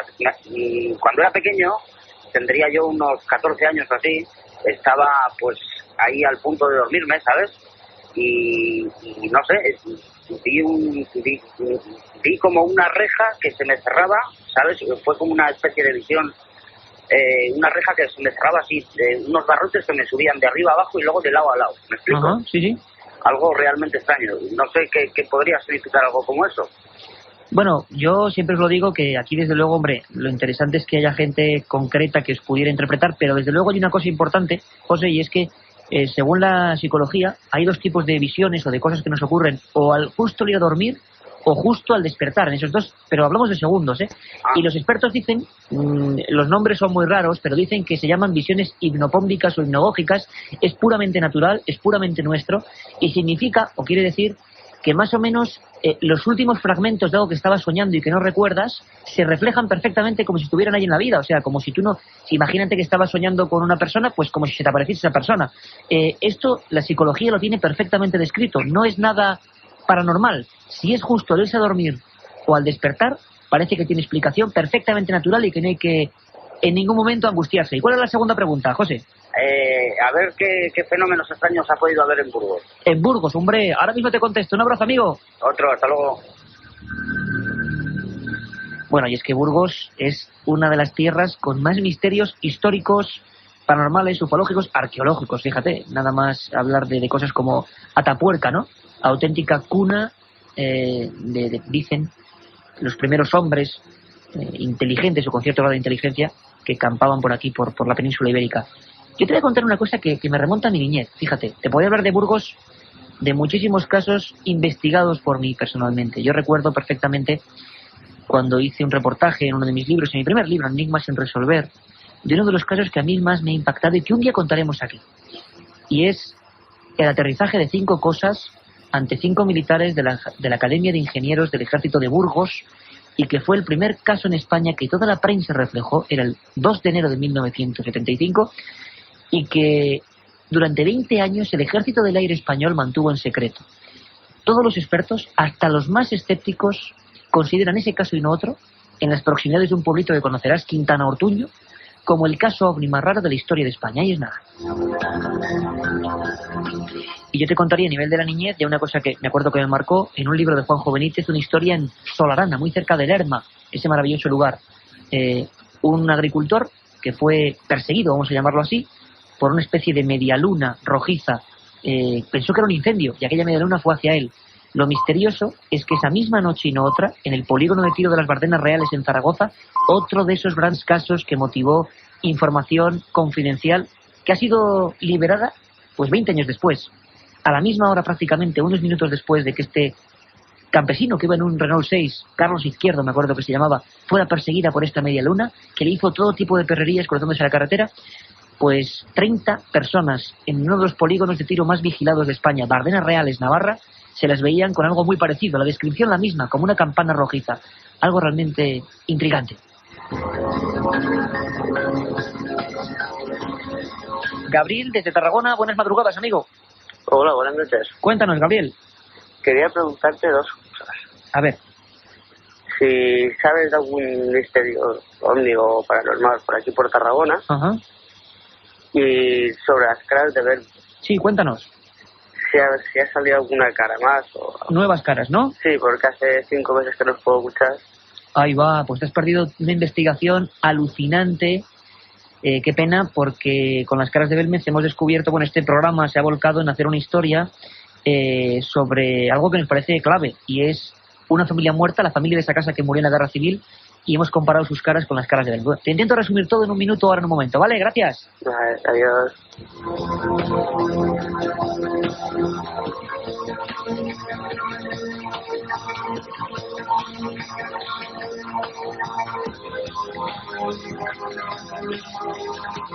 Y es que Tumba sin nombre, así se ha llamado el libro que acabamos de sacar, que dentro de poco sonará. Ahora mismo Tumba sin nombre ha sido toda una aventura, y una aventura distinta porque la ha hecho este programa. Qué pena que no hayáis podido escuchar estos meses.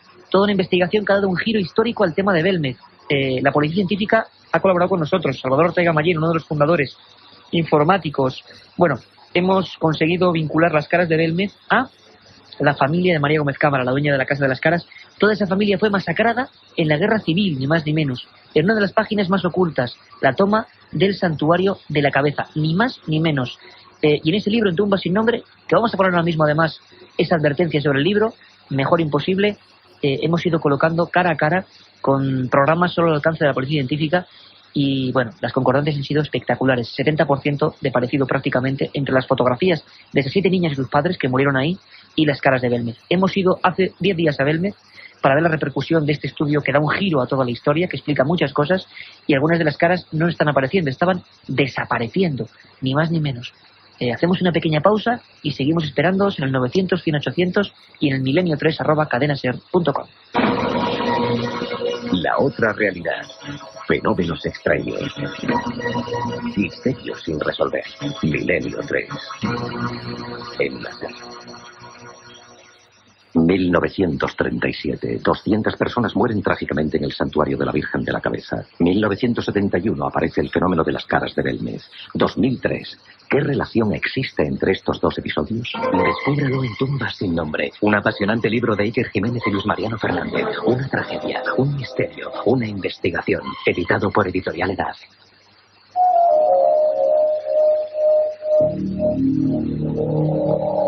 Pues ahí está la Tumba sin nombre. Son las 3:33, justo, 333. Esto también puede ser un código secreto, quién sabe.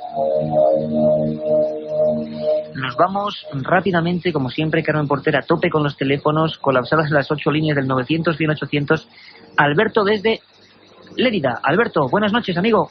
Hola, buenas noches. Cuéntanos. Mira, muy rápido lo que te quiero contar. No sé si habéis tenido ocasión de ver, porque durante esta semana, 2 semanas, lo han emitido varias veces en el Dial 13 de Canal Satélite Digital, un documental que se llama Cementerio TV Nota, que simplemente, pues lo que hace es, además es de España, en varios cementerios españoles alterna tomas en cámara fija con cámara de infrarrojos, y luego pues ves los periodistas que acompañan pues a la gente de seguridad o que toma imágenes pues con foco, ¿no? Uh-huh. Y claro, además para hacerlo más, por decirlo de alguna manera, truculento, lo hacen siempre de madrugada. Yo lo vi hace unos días y aproximadamente en el último tercio, en una de las tomas fijas de cámara de infrarrojos, parece que cruzó una sombra por delante. En fin, probablemente será mi vista o simplemente igual la sombra de una de las personas que operaban la cámara. El susto que me llevé fue importante, y era nada, que si tenéis ocasión de verlo con vuestros ojos seguro mucho más expertos que los míos, nada, que sepáis que... Oye, Alberto, dinos cómo era, Cementerio TV90. TV90. Qué cosa más rara, nunca había oído escuchar. ¿Y por qué se hacía esta experiencia? O sea, ¿qué perseguía esta experiencia, digamos? No, es simplemente eso. Por una parte, hablar con las personas que están de guardias de seguridad, se les acompaña en una ronda, y luego hay aproximadamente la otra mitad del documental, son simplemente tomas de unos minutos de una cámara de infrarrojos fija en un cementerio. Y sale pues Barcelona, Bilbao, San Sebastián. Qué curioso. Vamos a intentar es ponernos en contacto con los autores de estos reportajes. Vamos a ver qué nos cuentan. Varias veces en el día 13 de Canal Satélite Digital. Y estoy seguro que lo de la sombra, o sea, son, bueno, no figuraciones, o algo perfectamente explicable, o mi miopía que me engaña, ¿no? Bueno, quién sabe. Tú sabes que había algunos expertos, como Germán de Ergomosa, un gran maestro, que hablaba de estos asuntos, que fue uno de los pioneros en introducir estos temas, que decía que precisamente todo el mundo, no sabíamos por qué, todo el mundo, pioneros en aquella época, años 70, 71, se iban con las primeras grabadoras a grabar a los cementerios. Y resulta que en los cementerios nunca pasaba nada. Y argumentaban algunos que decían, bueno, parece que las psicofonías, o lo que, grave las psicofonías, lo que sea, tenía predilección por hechos truculentos. Y si lo pensamos bien, un cementerio es el lugar más tranquilo del mundo, ¿no, Alberto? Sí, no, ya digo que independientemente de eso, es francamente curioso Pues lo que haremos, Alberto, será intentar contactar con esa gente, nos parece una experiencia curiosa, a ver qué han vivido, y que nos saquen ellos de dudas, ¿vale? Un abrazo. Oye, a vosotros, hasta luego. Gracias. María desde Santander, buenas noches. Buenas noches, Iker. Hola María, ¿qué tal? ¿Qué nos cuentas? Te iba a felicitar por el programa, pero mejor ya yo de mayor quiero ser como tú. Hombre, eso no sé si te convendría mucho, pero bueno, de verdad que muchísimas gracias, porque no os imagináis la cantidad de cariño que nos llega, es increíble. De ese tipo, decir. Bueno, si vamos a Santander contamos contigo, desde luego, Ya me gustaría. Claro que sí, cuéntanos. Te digo, mira, a mí todos estos temas me fascinan desde muy pequeña. Habiendo leído, visto programas, escuchado pues como programas como el tuyo, sobre temas, llamémoslos ocultos, misteriosos, como quieras. En los que pueden entrar lo mismo ovnis que reencarnaciones, ouijas, psicofonías, todo, me interesa todo. Pero es que cuando he escuchado la primera parte del programa me he quedado... ¿Lo del código?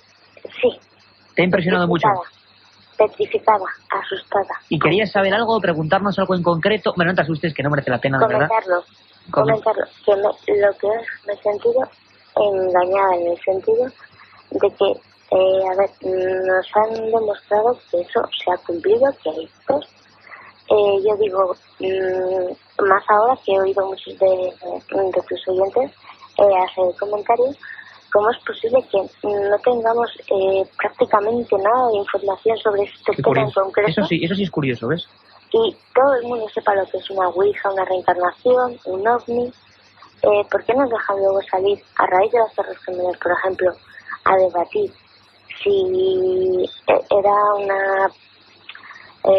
vamos, que si estaba escrito o no? Claro. Estaba escrito. Bueno, sería muy susceptible eso de plantear, ¿no? El tema sería, ¿lo comparto o no? ¿Creo o no creo?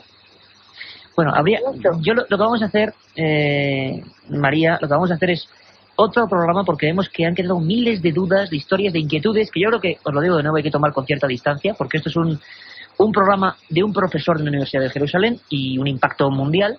Pero si te parece, vamos a traer a gente a favor y gente en contra, que nos argumente por qué puede estar en contra de este código, y que salgáis vosotros de dudas, ¿vale? Venga, un abrazo, María. Muchísimas gracias, Iker. Buenas noches. Y nos vamos hasta Bilbao, lugar también bonito. Además, queremos ir a Bilbao, queremos hacer un programa en Bilbao, hombre, un lugar siempre que ha estado muy ligado al misterio, pues entre otras cosas porque allí había un gran periodista, vivía allí en aquella época, siempre lo digo, Juanjo Benítez, y vaya, menudos reportajes que hacía en la Gaceta del Norte. Ahí está Pilar. Pilar, buenas noches. Hola, buenas noches, Iker. ¿Qué tal? Tienes razón con lo de Juan José Benítez, ¿eh? Sí. Yo era de aquellas que leían las hojas de Hombre, qué suerte tenías, ¿eh? Hombre, en aquella época salir a la Gaceta del Norte. Así me inicié yo también en todo esto. Oye, Pilar, mira, hazme un poco de cronista. ¿Cómo eran aquellos reportajes? Que era, ¿te acuerdas tú? Eran a toda una página, ¿no? Y nos puedes contar un poco a los chavales más jóvenes. Era una página toda completa. Y venía una pequeña foto de él y su nombre y tal, ¿no? Y luego ya empezaban con grandes titulares y tal, ¿no? Qué bueno. Y, os contaba un caso siempre cada... No sé si era cada semana o... Cada día era. Cada día. No, perdón, los jueves. Qué bueno. Qué nostalgia. Y luego ya posteriormente fueron los jueves y los lunes. Pues de verdad que, mira, te lo agradezco porque desde luego tú lo viviste ahí, sí. y nosotros en este equipo desde luego le tenemos un gran afecto a Juanjo Benítez. Hombre. Y qué pena, ¿no? Que por ejemplo, la imagen que tengamos de estos temas a través de la televisión sea tan distorsionada y que no recuperemos aquello, ¿no? Nunca mejor dicho, pero mira, ahora ya te tenemos a ti por aquí, que eres su gran seguidor. Muchas gracias. Eres su gran discípulo y yo te sigo. Me vais a reborizar, me vais a reborizar. Yo te sigo a ti desde tus comienzos en Radio Voz, en la Inter y en varios sitios. Qué bien, ¿cómo te agradezco, Pilar? A Santiago y a Contreras. A toda la banda, ¿no? A toda la banda y además, y os conozco, y a Lorenzo, y os conozco en persona. Qué bien, y he estado con vosotros en una fiesta en la Sala Houdini en Madrid. Qué bien. Cuéntanos, Pilar. Pues mira, yo quisiera saber, mira, ahora mismo estoy en Bilbao, ya sabes que he ido en Madrid, pero mira, yo quisiera saber algo de aquello que se comentó en su momento, de Los Ángeles de Paiporta. Qué interesante, sí. ¿Te acuerdas? Sí. De Los Ángeles de Paiporta, y me gustaría saber algo. ¿Qué hay de nuevo, no? Exactamente. Mira, otro tema, mira, ovnis, casos raros, de abducciones, cosas de estas aquí en concreto en el País Vasco, sobre todo en la provincia de Vizcaya, y encuentros con lo absurdo. Sí. Eso sí que a mí me... Bueno, pues te voy a contar uno que seguro que no conoces, alucinante, ¿vale? Vale. Venga, Pilar. No, espera un momentito, Iker. Dime rápido, que tenemos un montón de llamadas. Pilar, dime. Con lo que ha dicho el anterior oyente, de que, y tú has dicho el comentario de los cementerios, pues yo en persona tengo un gran estudio, de hecho, en un cementerio. ¿En un cementerio en concreto? En un cementerio en concreto, en un pueblo de Vizcaya. Oye, Pilar, pues de eso tenemos que hablar, Tremendo, y no... Sí salen muchas cosas. Oye, pues te llamaremos, Pilar, y lo hablaremos. Un abrazo muy fuerte. Gracias por llamar. Vale, pues muchas gracias. Gracias. Pues para Pilar, nos ha hablado de cosas pues como muy bizarras, ¿no? Encuentros con lo absurdo. Yo recuerdo que ahora hay casos, hay uno muy terrible, pues tipo sombras, ¿no? Como nos contaba el primer amigo desde Alicante, en el puerto de Barázar, que seguro que conocerá ella perfectamente, el puerto de Barázar, que comunica, si no recuerdo mal, Álava con Vizcaya. Pues allí en 1961, pues ocurrió algo realmente inquietante, distinto. Apariciones de este tipo de cosas que, ¿qué son? ¿Alucinaciones? ¿Son criaturas reales? ¿Son áreas de nuestra mente que no controlamos y que nos producen ese tipo de imágenes? Bueno, y desde luego nos quedaremos, pues a la espera de ese trabajo sobre los cementerios. A ver qué nos cuenta Pilar, a ver qué ha sacado en ese cementerio en concreto de Bilbao. Y ahora nos vamos hasta Cádiz, precisamente, fijaros y curioso, Bilbao, donde estaba Juanjo Benítez trabajando, y Cádiz, pues donde está ahora, siguiendo la ruta de Juanjo Benítez. José Luis, buenas noches, amigo. Buenas noches. A ver, cuéntanos. Mira, pues quería un poquito de información sobre el cronovisor, lo que es el Padre Pilón y esto, y a ver si hay alguna página de internet curiosa para poder mirar y eso. Venga, perfecto, te contestamos en un momento. Gracias, José Luis. Ya, de nada, hasta luego. Por cierto, me olvidaba que Pilar preguntaba por Los Ángeles de Paiporta. Pues fueron un grupo de personas que decían que, con una serie de... En una época en la que ya no era habitual que hubiera contactados, otro tema amplísimo, gente que cree estar en contacto con otras realidades. Bueno, resulta que Los Ángeles de Paiporta fueron un fenómeno que ocupó portadas de los periódicos en Levante. Eran unos muchachos que decían que estaban haciendo una recopilación de 2000 documentos, una historia muy compleja. Bueno, ¿qué pasó con ellos? Pues que desaparecieron como tragados por la boca de la tierra. Nunca más se supo. Y para José Luis de Cádiz, y además es que tenemos un montón de mails, preguntándonos otra vez, siempre lo hacéis, ¿dónde podemos escuchar el programa? Bueno, hay casi 100 programas en www.ikerjimenez.com, que a pesar de que lleve mi nombre, da también un poco de rubor, pero es la página amiga de Milenio 3, con el permiso de la cadena SER, y gracias a amigos como José Manuel García Bautista o Rafael Cabello, tenemos ahí los programas.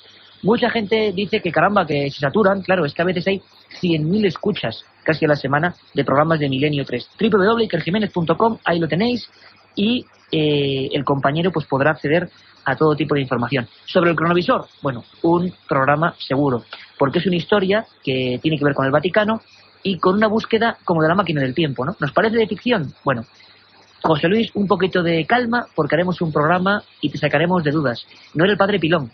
El Padre Pilón era un sacerdote jesuita, que investiga estos fenómenos. Era el Padre Ernetti, en Italia. contaremos su historia, seguro. Y estamos dando la vuelta a España. Estamos en tiempo de tour, pero esto es la auténtica vuelta a España. Murcia, Rubén. Buenas madrugadas, amigo. Buenas noches, Ike. Cuéntanos, Rubén.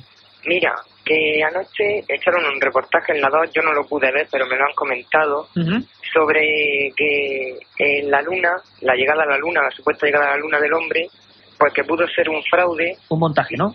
Sí, y que parece ser que aportaron pruebas, que parece ser que Stanley Kubrick, el director británico, pues rodó la supuesta llegada a la Luna, y se ven unas fotografías con Stanley Kubrick ahí en el suelo de la Luna, cosas, no sé, un poco extrañas. Y la huella la supuesta huella que hay ahí, que no puede, que parece ser que no puede ser eso. Bueno, de eso, compañero, hicimos un programa entero, pero te voy a dar 2 o 3 datos claves por los que sospechamos, cuidado, no que el hombre está en la Luna, que eso es evidente, ¿no? Pero sí dicen que en aquel momento concreto a nivel político había un interés tremendo. Bueno, aquí en el programa, te lo recuerdo, lo puedes encontrar ahí también en ikerjimenez.com, pero te recuerdo que tuvimos aquí al director de la NASA en España, no en cualquiera, en la época, al doctor Ruiz de Ocopegui, y nos contaba cómo era una época muy compleja y cómo él mismo, bueno, era inquietante cosas como lo siguiente. En las fotos de Aldrin, que el que sale es Aldrin, la gente cree que es Armstrong, pero es Aldrin, Armstrong estaba antes y hacía las fotos, sale la bandera moviéndose, y claro, en la Luna no hay gravedad, no hay viento, y la bandera sale moviéndose. Luego había problemas con las huellas, había problemas de sombras con los focos. Bueno, hicimos un programa.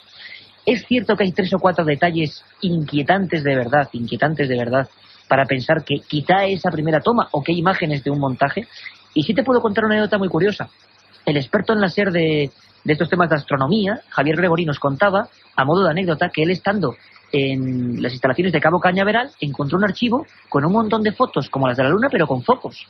Y dijo, ¿esto qué es? Y le dijeron que había que haber pues un preparativo, ¿no? Y todos nos quedamos con la mosca detrás de la oreja, porque nadie sabe nada de ese preparativo. Claro. ¿Sería un plató? Bueno, te aseguro que haremos otro programa, ¿vale, compañero? Venga. Un abrazo, gracias. Gracias por el programa. Muchas gracias, amigo. Hasta luego. Pues esto es Milenio 3, estamos en la cadena SER, son las 3:47 y seguimos recibiendo llamadas a ese 900-100-800.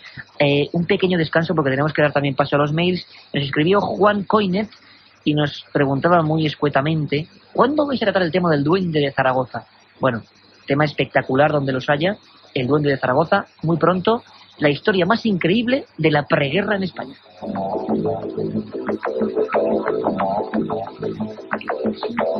Y nos vamos a Tarragona. Alguien nos preguntaba antes casos en Tarragona extraños, vamos a comentar un par. Ahí está, creo que Óscar. Óscar, buenas noches. Hola, buenas noches. Cuéntanos, Óscar. Sí, mira, era sobre este hombre que está descifrando los códigos de la Biblia. Ajá, Drosnin. Si realmente evita el holocausto, le tendrían que dar el premio Nobel de la Paz. Hombre, desde luego imagínate que él hace gestiones, ¿no? Y al menos intenta sensibilizar, ¿no? Decían que se había entrevistado con Arafat, fíjate qué fuerte, porque Arafat llevaba 15 años sin recibir a un periodista norteamericano. Se ha entrevistado con el primer ministro de Sharon, se entrevistó con Simón Pérez. Bueno, oye, yo no sé si será real o no el código de la Biblia, pero si sirve, ¿verdad? Si sirve, Óscar, para distendir, ¿no? Y una pregunta. Cuéntanos. Mira, hace 12 o 13 años en Alcoy, en Alicante, pasó un caso sobre un bloque de pisos encantados, no sé qué, se ve que decían que habían construido el bloque de pisos sobre un cementerio, no sé qué, y exactamente era en la calle Echegaray, no sé si sabes. Calle Echegaray de Alcoy, pues ahí sí que creo que no te podemos ayudar, pero sí que tenemos buenos amigos incluso en Alcoy, y vamos a intentar preguntarles, porque en Alcoy hubo una cosa que, fíjate, nos preguntaban hace poco sobre una gente también a nivel de contactados, bueno, gente que decía que tenía poderes, una historia que ocurrió en el año 79, que acabó un poco mal y ocurrió en Alcoy. Pero te prometo que esto es calle Echegaray, en Alcoy, años 70, casa encantada tipo, casi como la película Poltergeist, ¿no? No, unos 12 o 13 años hace. Ah, 13 años. Sí, 12 o 13 años, y fueron expertos y todo a mirarlo. En el 90. Bueno, pues se lo vamos a preguntar a gente de Levante que seguro 100% que te va a dar una solución. Gracias por llamarnos, compañero. Venga, hasta luego. Y bueno, es que hay un montón. Por ejemplo, José Luis Romero Moreno nos escribía en milenio3@ganesel.com, nos preguntaba ¿qué hay de nuevas oleadas de supuestos avistamientos ovnis en España en los últimos tiempos? Bueno, en la semana pasada hablábamos de la Gallega, ¿no? Donde había intervenido la Guardia Civil, el Ejército del Aire, donde había nuevos casos. Esa sería la única y última gran oleada a caballo entre el siglo XX y el XXI. Después nos iríamos ya directamente a las de los años 70. La gran oleada española fue del 74 al 79, la gran cantidad de casos, digámoslo así, de informaciones por parte del Ejército del Aire. y entre media y los 80, pues hay que decir que fueron como un desierto. Aquí mismo, en Madrid, tenemos a Soraya. Soraya, buenas madrugadas. Soraya, buenas noches. Soraya, parece que la hemos perdido. Seguimos, porque a veces, claro, están ahí las llamadas a tope y unas se van, se pierden, no se pueden seguir ahí mucho tiempo. Igual algunos se cansan, no lo sé, pero tenemos a Santi desde Oviedo. Santi, buenas noches. Hola, buenas noches. Hola, Santi, pregúntanos. Quería deciros que el oyente que ha llamado antes de los cementerios, ¿sí?, que aquí en Oviedo hay un programa un canal de televisión que se llama Telecable. Ajá. El programa es Calle 13 y ahí, en lo de los cementerios, lo echan todos los días de lunes a viernes a partir de las 3 de la noche. Caramba, pues ahora nos enteramos. O sea, a las 3 de la madrugada, estas mismas horas. Sobre las 3 de la madrugada, de lunes a viernes, lo echan todos los días. Caramba. ¿Y tú has visto eso de la sombra o no? No he podido verlo, pero estaré más atento la semana que viene. A ver. Venga, muchas gracias, Santi. Otra cosa. Dime. Quería saber si en Oviedo ha pasado en Asturias algo misterioso o lo que sea. Venga, perfecto. Un abrazo muy fuerte. Venga, gracias. Todo. Pues es que en Asturias, claro que han pasado cosas. Es decir, es difícil encontrar, bueno, no hay ninguna provincia española donde a nivel histórico o a nivel misterioso no haya habido casos. En Asturias, muchísimos. Por ejemplo, a nivel criptozoológico y puramente científico, el calamar gigante, ¿no?, que solamente se encuentra allí, en Luarca. Hablábamos de Chile, de ese pulpo gigante de 13.000 kilos que está provocando una polémica increíble. Pues bueno, en Luarca, fosa abisal, allí estuvo el equipo de Milenio 3, el único equipo que estuvo en el mar, en alta mar, viendo lo que es el abismo. Desde luego yo personalmente no me baño más en una playa, viendo lo que vimos debajo del agua a 1000 metros. Pero sobre todo te interesará una historia apasionante de Asturias, digamos el emblema a nivel de misterio, el Santo Sudario de Oviedo, el Santo Pañolón, que bueno, es una historia apasionante que se está investigando duramente. Tocamos en algún programa de la Sábana Santa un trocito del Sudario de Oviedo, pero merece un programa entero. Dicen que es la cara de Cristo y que la sangre está ahí. Contaremos toda la historia. Sigue atento, en Milenio 3. Volvemos a Santander, una ciudad donde, claro, hay tantos misterios, algunos muy queridos para mí, como el hombre pez de Liérganes, apasionante. Juan, desde Santander, buenas noches. Hola, muy buenas noches. Cuéntanos, Juan. Yo solo quería contaros, dos avistamientos ovni, bueno, dos primeros, pero los dos más claros que hubo en el año 94, en un pueblo de Cantabria, Herrera de Camargo, a las 4 de la tarde del verano del 94-95. ¿Qué se vio, Juan? Pues un objeto, una esfera blanca suspendida en el aire, aparentemente a poca altura, porque era enorme la esfera. El periódico aquí de Cantabria, un periódico de aquí de Cantabria, dijo que era un globo aerostático. Pero lo que vimos sobre a las 8:30, que estuvo 4 horas y media suspendida en el aire, quieta, dos figuras humanoides, y vimos cómo se fue la esfera a toda velocidad. Qué curioso, y esto pasó en Herrera de Camargo en pleno día. Sí, en pleno día, y a las 8:30 de verano, claro, horario de verano, 8:30, se fue la esfera y desde lejos pareció una estrella. Y otro avistamiento ovni, lo he visto yo, no sé si lo habrá visto otra persona, verano del año 2002, el verano pasado, en julio, 7 de la tarde, un avistamiento, pero lo más terrorífico que podía haber visto yo.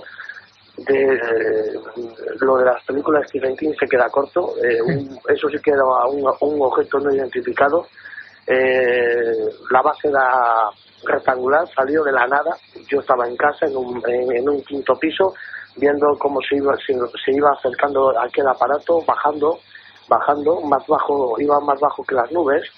Y a decírselo yo a unos colegas que había en la calle, abajo, a estirar el brazo y enseñarle el objeto, subió y a meterse entre... ¿Y desapareció? No desapareció. Siguió para lo que yo no quise seguir mirando, porque me quedé estupefacto, lógico. sorprendido y bueno, y podía contar más. Juan, pero no tenemos tiempo porque hay un montón de llamadas, pero te voy a comentar una cosa muy importante del 94, ya verás, escucha muy atentamente. Un abrazo. Venga. Bueno, solo decir a Juan, claro, que hay tanta gente, ¿no? Cuando abres, y además nos pasa en otros programas, incluso yo creo que la pobre Mara Torres está acostumbrada a que la gente le llame. No es la función de este programa, por supuesto, sí de estar con vosotros. No de responder, porque yo soy un periodista que simplemente se informa y puede comentaros paralelismos con otros temas, pero yo no tengo ninguna verdad, por supuesto que no. Ni creo en nada, ni sé nada. Simplemente nos informamos. Pero sí es cierto que nos contaba Juan de Santander un caso de una esfera, bueno, una historia en el 94, en pleno verano. Bueno, esa esfera fue vista también en Vizcaya, motivó una de las últimas investigaciones por parte del Ejército del Aire y nunca se sabe, o nunca supimos qué fue. Y fue portada de varios periódicos en aquella época y el diagnóstico que se le dio, hay que ser certeros, era globo sonda, globo aerostático. ¿Fue la verdad? ¿No fue la verdad? Quizá lo sepamos con el tiempo. Casi acabando, porque tiene que venir Carmen Porter ya para acá. Miguel desde Mallorca. Estábamos el sábado pasado en Mallorca investigando también cosas, lo con Chema Ford, nuestro corresponsal. Miguel, buenas noches. Hola, buenas noches. Miguel, cuéntanos. Bueno, dos preguntas. Sí. Sobre la Ouija, a ver si se puede contactar con fantasmas. Sí. Y si hay alguna casa encantada en Mallorca. En Mallorca, ¿no? Investigación sobre ese tipo. Pues te contestamos en un minuto. Muchas gracias. Bueno, primero, en la Ouija, que yo no sé si se puede contar con fantasmas, porque no sé si existen los fantasmas o no. Desde luego de carne y hueso hay muchos, ¿no? Eso lo conocemos todos. Que luego hay gente, investigaciones que dicen que hay presencias, desde luego. Que la Ouija ha provocado muchos casos raros, desde luego. Que cuando hemos ido a casos o casas donde pasaban cosas raras, algunas tan dramáticas, que recordamos hace poco, como la muerte de una niña, Estefanía Gutiérrez Lázaro y la policía interviniendo, que antes en esas casas se había practicado la Ouija, sí. Es decir, hay un nexo de unión entre Ouija y luego casa donde pasan cosas desagradables.